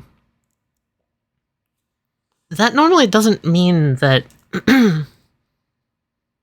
you shouldn't make a character to push them in the right direction. What you should do is try and figure out why they're not engaged. Because that to me says your players aren't engaged with the plot at that point. Like, if they literally have nothing to do, and they can't even be like, I want to go and stop X character from doing X thing, like, I feel like that means that the goals haven't been properly communicated. And it's not railroading to try and shove them in the right direction, but also, I think it can be handled better than just putting an NPC in. One thing I always recommend would be making things connected to a player's backstory or something like that, because when a player sees like John Constantine, I'll just say, because I can't think of another name, and it's like, if you find the him John Constantine, it's like, yeah, John Constantine killed my grandma, and it's like that's like the backstory. Then having somebody like Christian Constantine or somebody show up, and it's like, that's weird. That's like somebody I know, or it's like related to something related to me, and it's like that gets them going because it's like, oh, this is like my thing. It's like my thing happening. Or like it gets them into the general plot if you connect it in some way. Because like, I'm trying to think of a good example, but like, as I puff my jacket out, as somebody's been in a lot of games where I've not been engaged because the GM just doesn't really do anything to engage me, the biggest thing that disengaged me from the game. Yeah, I fucking nod at you, tip my hat. But the thing that made me so not engaged with the game was the fact that nothing I did felt like it mattered. And the main thing with that was that none of my backstory mattered. Like, I literally went to my DM at one point and said, hey, I tried putting my backstory into this thing like a little bit, and nothing really came of it to it. Will my backstory matter literally at all? And I was told it won't. And at that point, I kind of checked out of the game. I'm not saying you're doing this to note. I just want to say this as a general, putting a backstory into a game and like making a character feel important or everybody feel like they have a hand in what's going on really gets people wanting to do things. And I think in that regards with the backstory thing, you got to be transparent with your players about what the campaign is going to be like, because there are some campaigns where having a fleshed out backstory doesn't matter and shouldn't matter, because the campaign's all about what's happening in the present, and going into the individual, like say the grandma killer thing, right? Like that would just completely detract from Learned Mortality if like a grandma killer showed up, right? But like, yeah, you got to make sure your players know that going in. So like, let's say, I think Heffy is a good example. A huge part of Heffy's character is her backstory. And I would not be as engaged with the plot if she wasn't so attached to her friends, if she didn't want to do everything in her power to keep them safe. So, if a character has no reason to be there, then they won't know what to do, because they will be out of character simply by existing. And when you're out of character, you might not realize that you're just simply existing in a state of paralysis. You might not even realize that it's because your character wouldn't be there to begin with. You might just be like, oh, I guess I just don't know what to do. You know? Frostbitten class flurry designation. Grandma got run over by a reindeer. The fucking strongest frostbitten. Good lord. I want to say also another thing. This is a minor thing, but I just like what like I fucking thumbs up what Tally just said, because it's like talking to players and knowing your shit really helps, because like even the most minor things can really make or break it. Like in that same game, I had it was a JoJo game. I had a whole gimmick where my character was shit against stands, but really good against stand users because they were like a manhunter type deal. I brought it up, made it clear with the DM. I made it very clear with the DM, like, hey, this is the thing I want. And then it was never important because we never fought stands or users. We fought a third in between that didn't count for either. So it's like Ended a up minor creating thing. a character for a game they shouldn't even be in. Yeah, it's that's like that's like, you know, I got really unengaged from it after it. Like one of the things that unengaged me was that. So it's like I'm making a lot of like using a lot of bad examples, but like I look at like a good example. I point at Jared in Medieval. One of the things he did, I made a joke to Jared once of I wanted there to be a hole in my room and I wanted to put food into it every once in a while. That was the thing I told him. He then made it an integral part of the plot that literally defined how my character reacted to different NPCs because of it. Like the most minor joke off statements a player says can be turned into a just a beautiful fucking thing. Like it of course not everything works, I will say, but like I feel like the idea is, you know, makes that sense. actually reminds me of something that I was actually going to give as a tip for new GMs. And I just remembered this because this is something that I don't think a lot of GMs would do, especially in a home setting. And of course, if you're working with your player characters, you should definitely clear this with them first, because this could cause problems if you don't tell them you're doing this. Tell them that you're going to record the session. And listen back to it. Listen to what they say, listen to what they're engaged by, listen to what their characters state as true about the world. Listen to what you've said. Listen to what they've latched onto that you've said. And follow up on that. The thing that can really pull a character out of a game is if the GM forgets their own plot. Because let me tell you, I've been in games like that before, and if I know more about the game than the GM does, I immediately don't care. My friend played a warlock that worships a hole. That hole is now a deity. Are they fucking Koa? A warlock that worships a hole, and the hole is now a deity. That's great. Literally fucking, literally less than 3 whole. Then there's me who's forgetting NPC names.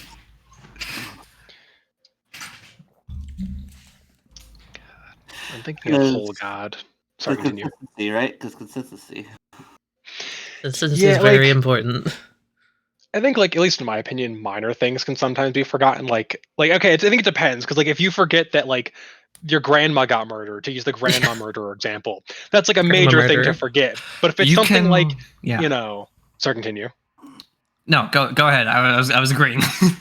Oh no, I was just gonna say, like, I think it depends. Like for like remembering shit's very important. Like if you forget like the guy who killed the grandma and you switch it 3 times, the players aren't gonna know shit. It's like oh, we learned these 3 facts about them that none of which match any of the people that we know of, and it's like this kind of ruins the whole shebang of it. But if you forget that, more, like, yeah. Oh, sorry. May I build off of that? Yeah, of course. I just wanted to say, don't expect your players to remember shit. If it is not their job to know everything about your campaign 24/7. So it's okay to have multiple calls to action over something they learned last session. Let's say we take that grandma murder, right? Let's say last session we left off on, shit, Constantine murdered my grandma, and the player character says this to everyone in the room, right? Next session, it's okay if you have like the receptionist be like, man, I overheard that Constantine murdered your grandma, and then that's a jumping off point for them to get back into it, you know? However, if while you're playing, you hear one of your players going, you're in trouble. That's a note taker. Yeah. I mean, I look at Jared. I'm very grateful that Tally has given me like permission to access the Sequence Break channel to watch the record episodes ahead of time. Mostly because that's how I do my notes. Like I do minor notes in session for like what's going on in the moment. But then I get to like rewatch, like for example, the Millie episode that came out for Night 5. I rewatched that a bunch of times, and then later on, me remembering something I said in that episode, I was able to keep Lucy in character. It's crazy because I don't take notes anymore. I just, when I'm editing or rewatching the episodes, that's my notes. And yeah, exactly. I like just playing on instinct and what I remember having happened. If I forget specifics, good. My characters are normally human. That's normal. People forget shit. People forget shit. Unless, of course, you're like me and you never forget anything. Is that right, Jared? Perfect man, anvil fighter over here. Where am I? There are some things that when they're forgotten by the GM, it's really fucking funny when a player brings it up later because then the GM's just like, "Nutty? What is this mystical item that I gave you before and completely forgot exists?" Nathan, it's almost like Tally tries to edit in important clues. Yeah, no, I take my chaotic like mentality a step further, and I try and hint at things throughout the episodes. Believe me, you do not need to do crazy levels of foreshadowing. That is literally just me having fun. Oh yeah. Amy just reminded me of the last string session that we recorded. Yeah. God. That was fucking funny how matter of fact they were about that thing. Oh my god, They were right? the only ones who remembered it. Wesley's reaction was priceless. Priceless. Hey guys, this is a fun viewer challenge for you. Which fucking thing from a super early episode of Strings is going to get brought back completely on random and pivotal to a moment? I kind of want to ask Wesley. And is it going to be important? Is it going to actually matter? Is your second question? Yeah. I hope it's very specific in what it is that fucking you remembered, Amy. And I hope it really does not matter at all because it makes it way funnier that you remembered it. Sometimes players do things that make me, as a player also in the game, turn to them and go, why? What compels you to be like this? I look at Jared. I love Eve so much. What the fuck, Jared? I make 3-dimensional characters. You 3-dimensionally put a hole through that woman. I make 3-dimensional characters. It is within my character. It is within my character priorities to pull out a gun and shoot grandma here and now. If there was a gun, then make it easy. God, he fucking used his fist. This is my character motivation. You cannot argue with it. I'm gonna be honest with you, Duncan. That was his fucking character motivation. He punched a hole through that woman because of his character. It makes shot sense. Grandma. Grandma got shot through the chest hole by a reindeer. Grandma just got reindeer. You gotta love it when fully in character, not detracting from the plot at all. You just grab a spine and turn it 90 degrees. He did do that. It was horrifying for everybody involved. I loved it. Nothing beats the emotional rush you get when you're so in character that you do something you yourself know you'd never do. I always think about the part in Strings where I was playing Heffy and she got so fucking pissed off that she like multi-action combo moved to chase Yogurt onto a trolley. That moment for me was the most in character I've ever felt as Heffy. Extreme rage brings out the best in us. Oh, it does though. It's great. It's great feeling rage in character, or sadness, or love, or whatever. Black suit Spider-Man, the fucking symbiote suit Spider-Man to anybody who tells him to take it off. The rage is good. Being a role player is willfully channeling the most horrible people. Yeah. I had to play Edwin and also get into his mentality and believe it. Or not. Depends on what you want. It depends on what you like to do with your characters. I like nice people sometimes. Heffy's nice. I look He's at a Blue and I howdy. think it'd be It'd be funny to see him play an actually bad person. Okay, he says he's going to play one for fucking forgive. I don't Luke trust can him. character pull off hates a bad grandmas. character. I I think have he to could kill do a it. grandma. If I don't, it breaks my immersion. Holy shit. I want to make a joke, but Jared, I look at you. I want to make a joke. You know who I refer to when they have that same exact fucking thing. Da-da-da-da-da-da.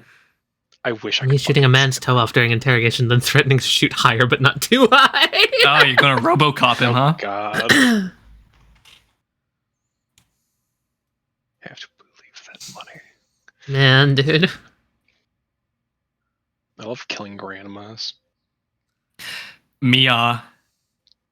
Remember, we didn't give any specifics about who it was. Which one of our players did it? If you've been paying attention to our series, you can probably tell who did it. But I'll leave it up to viewer interpretation. God. I think, man, this has been such a great chat so far. I love talking about this stuff. Doing like GM roundtables and that kind of shit's always fun. It's gotten to the point where I have to put so much brain power behind focusing being a GM because I'm doing so many goddamn things at a time that when I actually have to play as a player, it is so hard for me to be engaged these days. Because just having one character, I'm just like, wait, what? How do I do this again?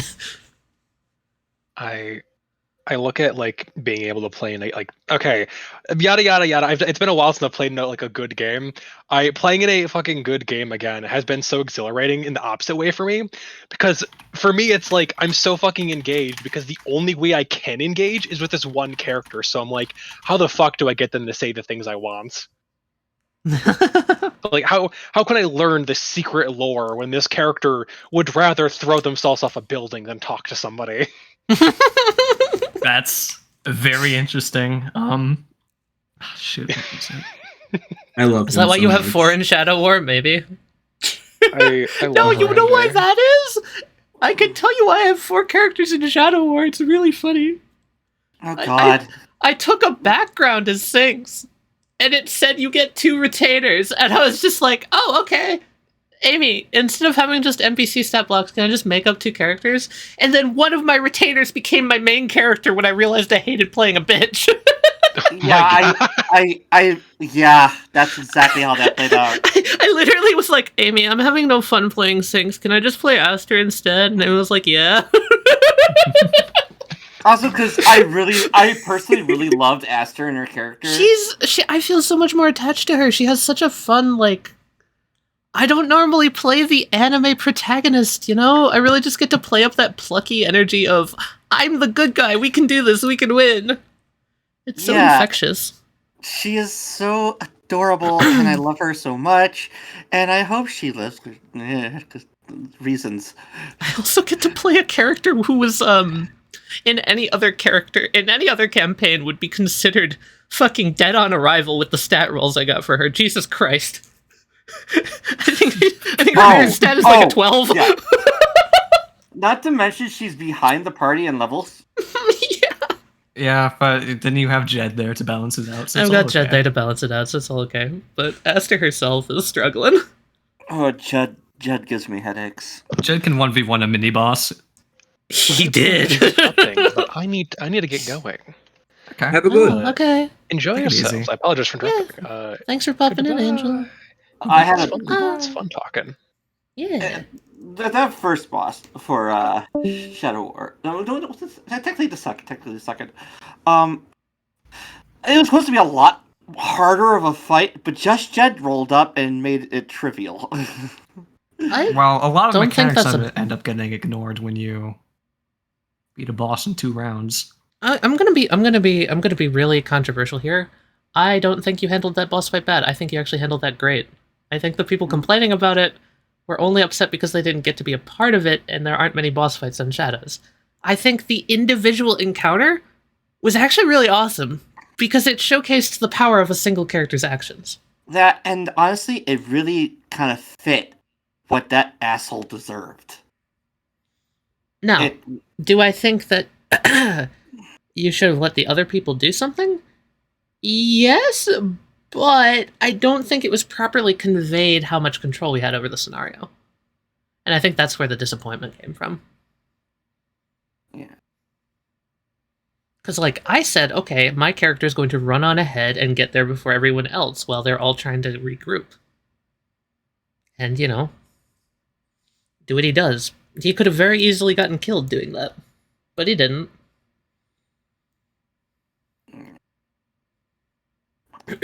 I don't mind that boss dying the way he did, though. It was actually kind of fitting for this character who tried to invoke so much control on the ones around him to suddenly lose all control and basically just be dominated. I It was think kind of fun. the trouble with that boss fight might actually be that it was in a D&D system? Call me crazy, but I think that fight... Like... Not to mention his guards were rolling like shit. Yeah, but like, how do you do that better, right? It's either I get completely blasted and all my setup and preparation feels like nothing, or I win and everyone else doesn't get to do anything. It's just like both options kind of suck, you know? I don't really know what you could have done to make it better. I also could have played him a bit smarter. One thing I've always struggled with is the AI for enemies. Enemy control has never really been my strong point. I'm not great with tactics. Believe it or not, yes, me, the gun bitch, not good at tactics. Yes, you heard it here. No, I'm not surprised. I think your tactics is probably your weaker point, but I think your roleplay is your stronger point. Play into that more. Yeah. I think your roleplay is great. I would love for my next game if I could have a person that just manages enemy AI who actually knows what the hell they're doing. So I want to give that's a valid solution. Yeah, I tried it once before. My original D&D group, I was running Curse of Strahd, and I let one of the people in that group control the enemies, and that was their entire interaction of the game. Was they were just the enemy control, and that worked really, really well. Yeah. Unfortunately, they turned out to be a backstabbing asshole. But yeah, well, I think Amy, it was working. There are other ways to make an encounter difficult other than like battle tactics. You know, that encounter in Pine's Rest is still one of my favorite D&D encounters I've ever been in, and I stand by that because you gave us so much free control. Yeah. You guys have the power to protect everything around you or burn it all to the ground if you so chose. Let me give you an example of what I mean by this. Remember when the guards bursted their way in to try and find Aster? Yes. Oh, that was great. You had to say one sentence to immediately set the tone of that scene. And immediately we were all zoned in, and it felt challenging. Now, were those guards actually dangerous? Could we just have killed all of them? Probably. But it doesn't matter, because it was framed in such a way that it felt real. So, I think a lot of, like... If necessarily, like, battle tactics isn't your strong suit, I think you can do a lot of stuff like that to just make it just as engaging, you know? Yeah. Taking narrative actions. What I've seen in some people's games videos and like just other games in general is that moment when, yeah, mechanically the players could totally overwhelm the situation if they so chose. But if it was a real world encounter, like, hey, there's guards coming for us. Oh shit, we should move. That's great. I love it when players think like that and not, hey, I min-max this character, I'm just going to destroy everything and not care. Also, why would your character kill the guards? Most characters wouldn't do that. Some characters would. I could see Varactic doing it in Shadow War. Oh, I can see Varactic going.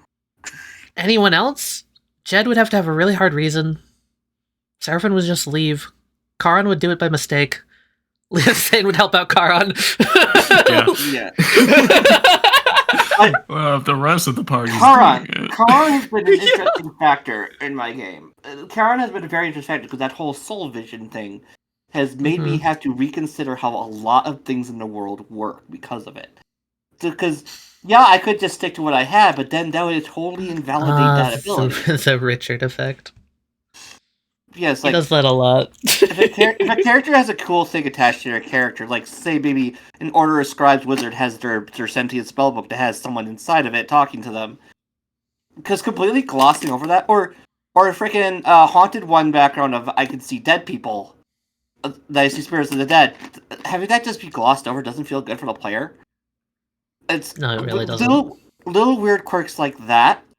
It's fun to take that and make it matter. Mm-hmm.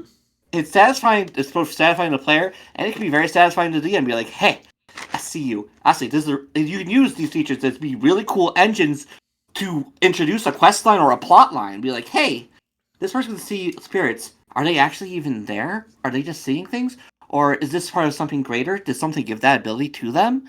Why is that there? Or hey, these souls in the world, they see things, they know things. Maybe they might just be willing to help you out if you help them. Character quirks are an excellent way to make a person invested in something, especially when you're working with your GM like that. I think a lot can be said for just like making understated introspective experiences more meaningful, because to really get into a character who's haunted by spirits all of the time, for example, you can just think of a scenario where they're sitting down to read a book in the library and some ghost wanders out around the book. It's not impactful, it's not an important spirit, it's no one they know, it's just something they live with every day of their life. And that really makes a person. So if you spend some time devoted to, like, developing that idea, maybe just gently introducing it over time, and then maybe eventually one of the PCs that's with them is like, hey, you looked really spooked there. Are you okay?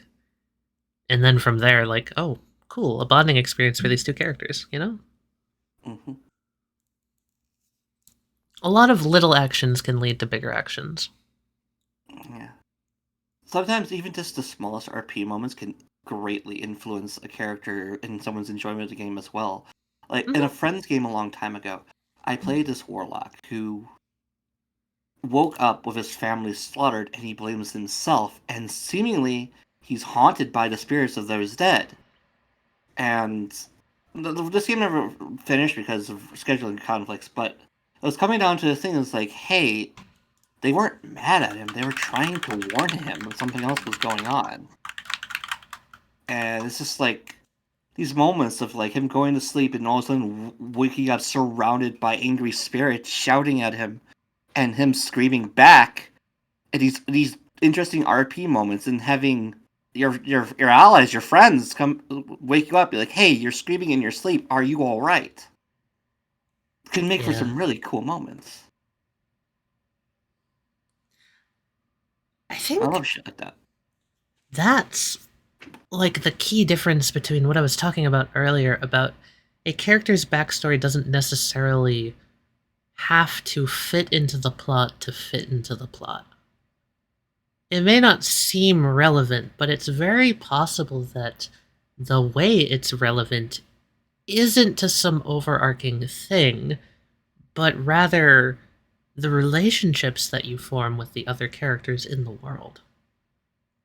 A character's backstory could be the deciding factor in whether or not they choose someone to be an ally or an enemy. And there's a lot of just nuance in there, and I think demonstrating that nuance is really, really fun. I enjoy that character concept. I say he who in the background. By an extension of that, not all combat and conflict in a D&D game or any TTRPG has to be physical. It could be social, it could be like RP, or it could just be struggling against oneself, either through their own nightmares or through some other factor. Yeah, I think we were talking about it earlier, but having combat as a requirement for every tabletop is a little silly in the long run. Because, how to put this? Well, I think, like, what I said with the guards, most people aren't going to just kill a guard, you know? Mm-hmm. Like, it's very possible by throwing combat in, you're actually taking people out of the game. Yeah. Definitely.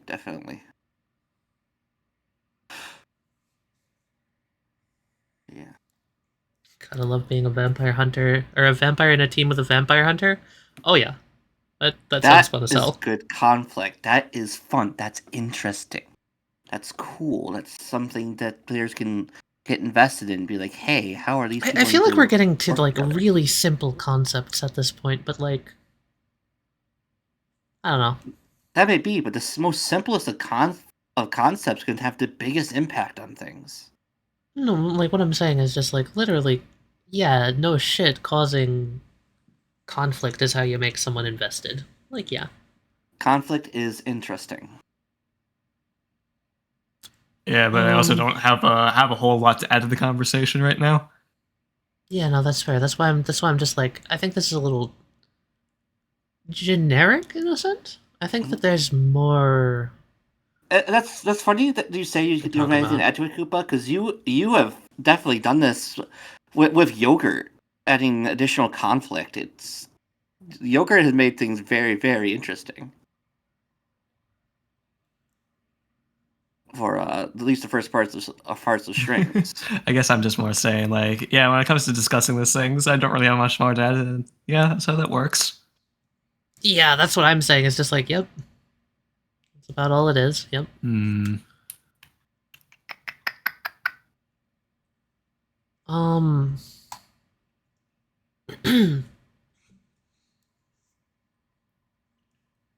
What else can we talk about? Well, I think there was like a really interesting point earlier about like players not knowing really what to do in a scenario, not having any ideas. Make silly noises. It always helps. Hang on, let me go get the didgeridoo here. Wait, hold on. I can make silly noises. I've got this. Onderstuur 2 fresh bacon. Honest to flesh, bacon. Onderstuur 2 fresh bacon. Fresh buckle.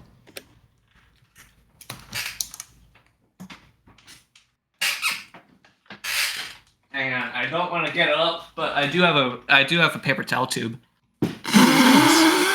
Nice. Nice.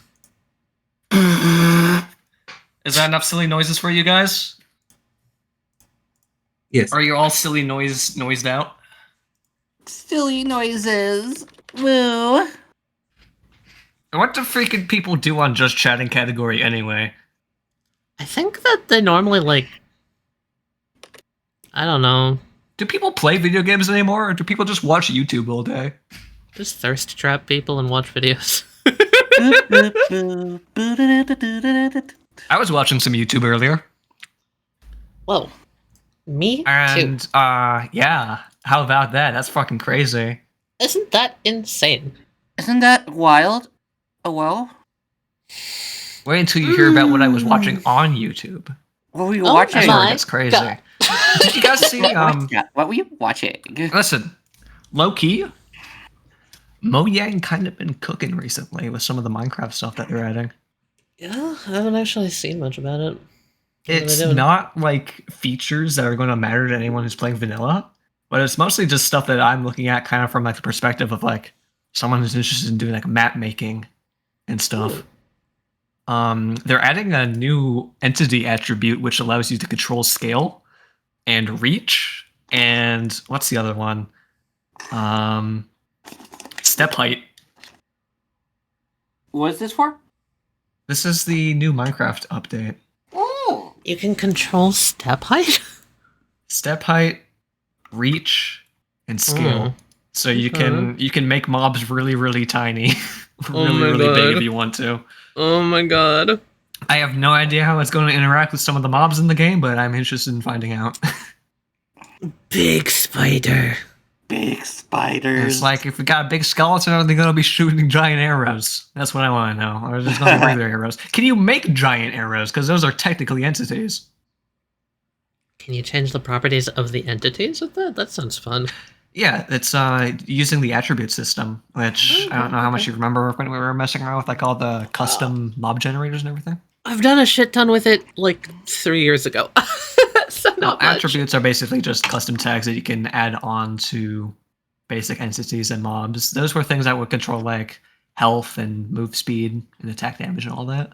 What about a pregnant dead horse? Ah. What? Oh. I'm sorry, what? I don't Horse? comprehend.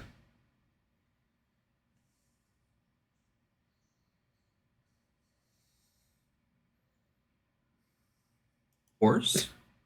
You know, I'm just not gonna worry about it. Yeah, I feel like something's going over my head. It's just Twitch chat being Twitch chat. Hmm.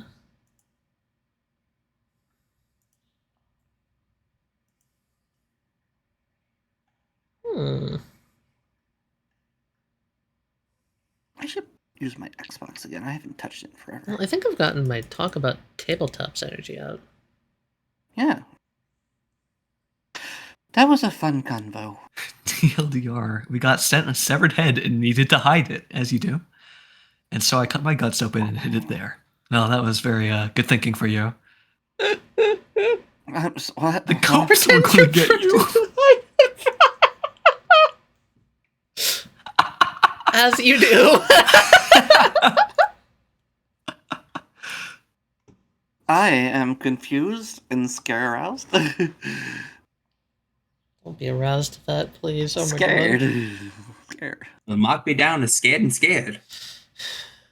Yeah, so there's still a Are shit you ton guys of rendering playing, left to do, so I don't think I'm gonna be able to Soma anytime soon, but I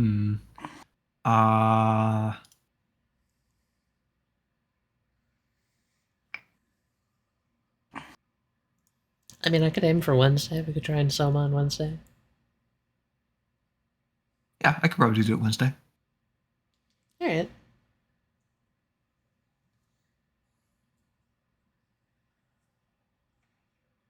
Yeah, I feel like we talked about a lot of cool stuff, and I've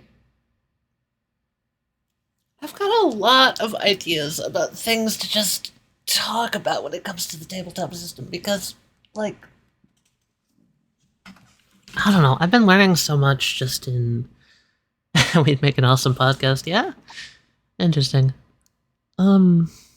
It's fun to just talk about stuff like this. Yeah. I think that there's a lot of discussion that can be had about, at least personally, what I think I've learned when working on tabletops and all the things that I think are really helpful to other people who want to run games like this, because I think that there's, like, so much nuance in this genre. It's such a, like, complicated thing, and there's so many different ways to do it. All right, opinion on this take. There's no such thing as a good role player because they'd be an actor. What? I look at Critical Role. What? Those are not mutually exclusive. Critical Role was the chicken came before the egg, so to speak. Those are actors doing role playing.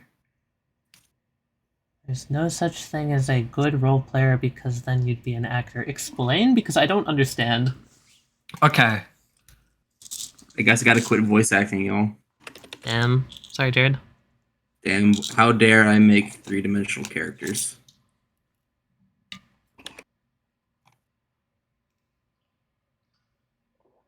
It How dare is you make a describing character? the idea that there is a skill ceiling to role playing before you're just an actor at a certain point. I think I would just fully disagree with that. Because I think improving as a character is separate from being an actor. An actor is someone with a perfect plan, you know? Someone who's given a script. And role players, you're shooting without a script, baby. The sequence break scripted. I don't think there's a skill ceiling to role playing. I think you can infinitely get better at it. I kinda get You what send you me mean. a script I feel every like- Thursday for Lucy. I feel like a lot of acting, it doesn't necessarily have to be scripted. You can improvise things in an actor role as well. True, I just think they're apples to oranges, you know? Like, if you're in a role-playing scenario, one of the things that you should be constantly getting better at is feeling as the character does. Putting your emotions aside in favor of theirs. And that is also something that you would do in an actor, but in a different way. How do I put this? Being an actor isn't playing a game, you know? But being a role player is.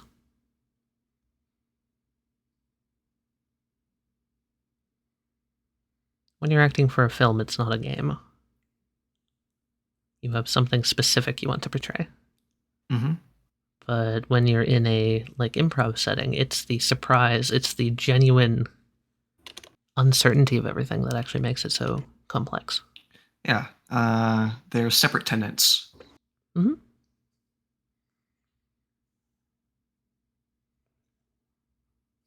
In similar regards, I would say there's no skill ceiling to be an actor. At some point, you're still going to just be trying to portray the characters better.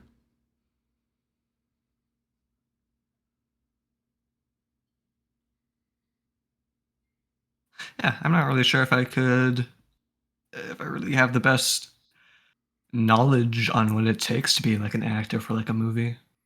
How it would differ from role playing.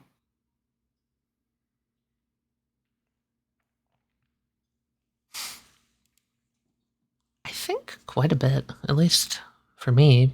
Once you have the physicality of yourself, that's a very big difference. You know, in tabletops, no one's looking at your face, no one's looking at your body. Yeah, but when you're trying to do a voice and try to play a character, a lot of the same things there's a lot of the same things and similar things that still apply even if no one's seeing you. Like, for instance, if I'm trying to do a voice right, I'm still going to be mobile. I'm still going to be talking with like my hands and things, doing that. That's interesting. I don't do that at all. I think this is a disconnect for me, because I don't emote when I'm playing characters. I just do the voice. And I don't know what mannerisms to describe. I will mentally think of those mannerisms, and I'll be like, oh yeah, okay, he raises his hand up and then it falls down, but I won't be doing those things. Very rarely do I, like, play out the motions. You see, I'm a method actor. I actually had to get out of my chair and kick something during night 6. Damn. I treat my microphone like it's the person I'm talking to. So I will often point at my microphone while I'm talking. That is a wonderful minute to have for voice acting. That's fucking Which hilarious. is really, really funny because sometimes our mom will come down to like talk to me or let me know something, and I will literally be like frozen, pointing at someone that's not even there. When I'm role playing, I mean, okay. I mean, like, I'm waiting if for my I'm gonna turn. get into character as Bliss or something, right? Yay, Bliss! The thing that changes really about me when I'm Bliss is like, I don't know how I put this. It's kind of where my eyes go, actually. My eye focus. Like, I am putting myself in the situation, but it's really just my head. And I think my eyes do a little squinty thing. You know, because Bliss is very squinty. He's like, always judging you. Dude, this is gonna make me crazy. I swear to God, the entire time that we've been playing Learn Mortality, Bliss has always reminded me of another character, just the voice that you do. Really? I was never able to pinpoint it until recently. I was like, holy shit, wait a minute, that character is who Bliss reminds me of. Wait, But now who? I've fucking forgotten it again. No! I can't Is find it one? them. Is it one I played, or is it just a character? Just a character. Because Bliss's voice is the first time I've done that voice, so I know Yes, that. and his voice is very, very reminiscent of somebody else. Okay, I'm so curious. Shoot, hang on, I need to go back through my like fucking YouTube history.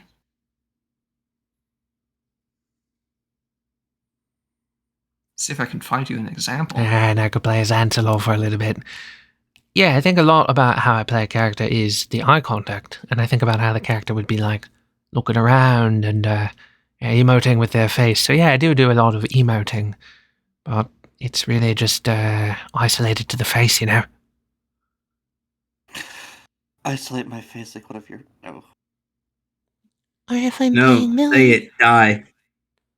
I think like my eyes flutter a lot more, and I'm a lot more soft.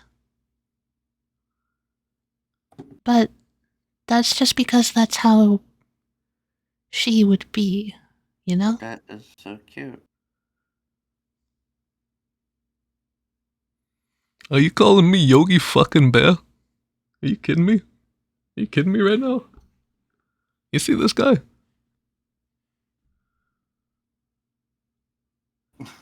Oh, I don't know. It seems accurate to me, bro. Fuck off.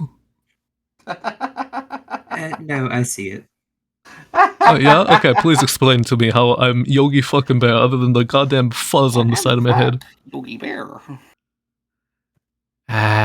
You go to penchant for picnic baskets? The picnic basket. You're currently an abomination of nature. You like waddling around and eating food. You like picnic baskets. We constantly run away from our problems. Okay, that was fair. Damn! Okay. Shit. If you walk around base with a miniature you. I guess you could call Ansel that. Well, he's not exactly miniature. And we all know I'm much more charismatic. That's it. Oh, come on. That's it. That's fucking who that fucking the voice that you do for Bliss reminds me of. Who is it? Who is it? Fucking Falco from Fox in Space. Oh! No, you're right! That's it. Oh my god, it does. Yo, no, you're right. Holy shit, it is the same. I was watching that short that they most recently uploaded, and I was laughing at it because he sounds so much like Bliss just making fun of somebody. He does sound like Bliss. No, he does. You're totally right. Wait, maybe I subconsciously did that when creating Bliss's voice. That's fucking cool. A Fox in Space is Falco. Yeah. Here. Get the you're talking about the Melee short, right? Yes. Yeah. Here, I got it. I hear it. Bye, Sketchy. Thanks for hanging. Here, stream. You can have this if you want to see a Bliss voice. There you go. All right, yeah, let's do it. React time. Can I play this on stream? Woo! We're just chatting now, baby. You're not teching. I'm trying to fastball. Well, you don't Take it easy, LT Sketchy. so fast enough. Why is it so hard for me to do a short hop? Am I gonna do the You're Bliss holding voice? the button too long. Just try flicking the side of it. Oh, there it goes, Yeah. right there. Oh my god, it does. See? Oh shit. Yeah, I think I was just hitting it too early. Okay. It's incredible. Hey, It's uncanny. What are you guys playing? Val, you know exactly what we're playing. Nah, the name totally slips my mind. God's above and Yeah, no, it sounds Right basically on the tip of my same. tongue. Yeah. I had it a minute ago. Just ignore him slip. Alright. Which is really funny because he's meant to be like Italian. Yeah. You know, the whole reason behind Bliss's voice is because I'm trying to do the whole transmask thing where it's very, like, clear that he's straining his voice a little bit. That's how his voice ended up like that. Which is really interesting, because it's also, like, he's got a little bit of a, like, not a lisp per se, but a little bit of a speech impediment.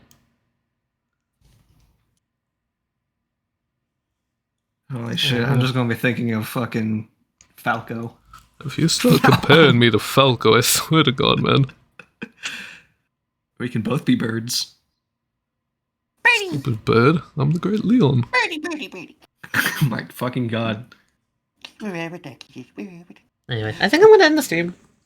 It's been good chatting. Yeah, wanna go that get seems some like dinner. it seems like everyone else has things that they gotta go do. Folks are packing up. Yeah. Alright, Chai's decided. Pack up your bags, everyone. We're heading out.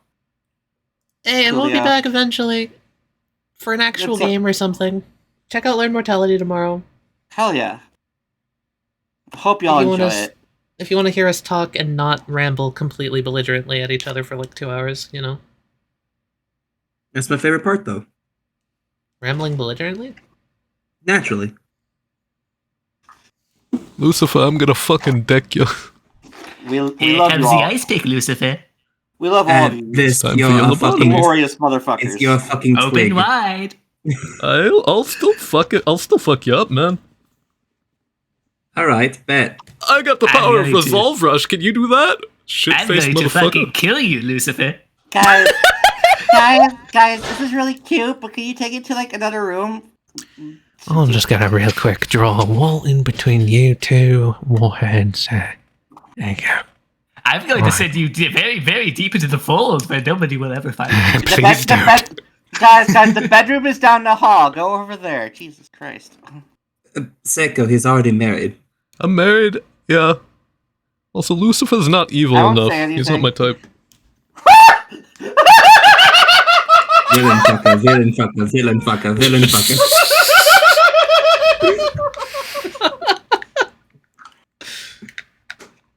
Oh, look out! It's an elephant! Kuba, I told you, it's not how you suck dick. It's more of a suck, not a blow. Goodbye, everybody. You're just spitting all over them now. You're Bye. spitting all over them. Good God. Goodbye.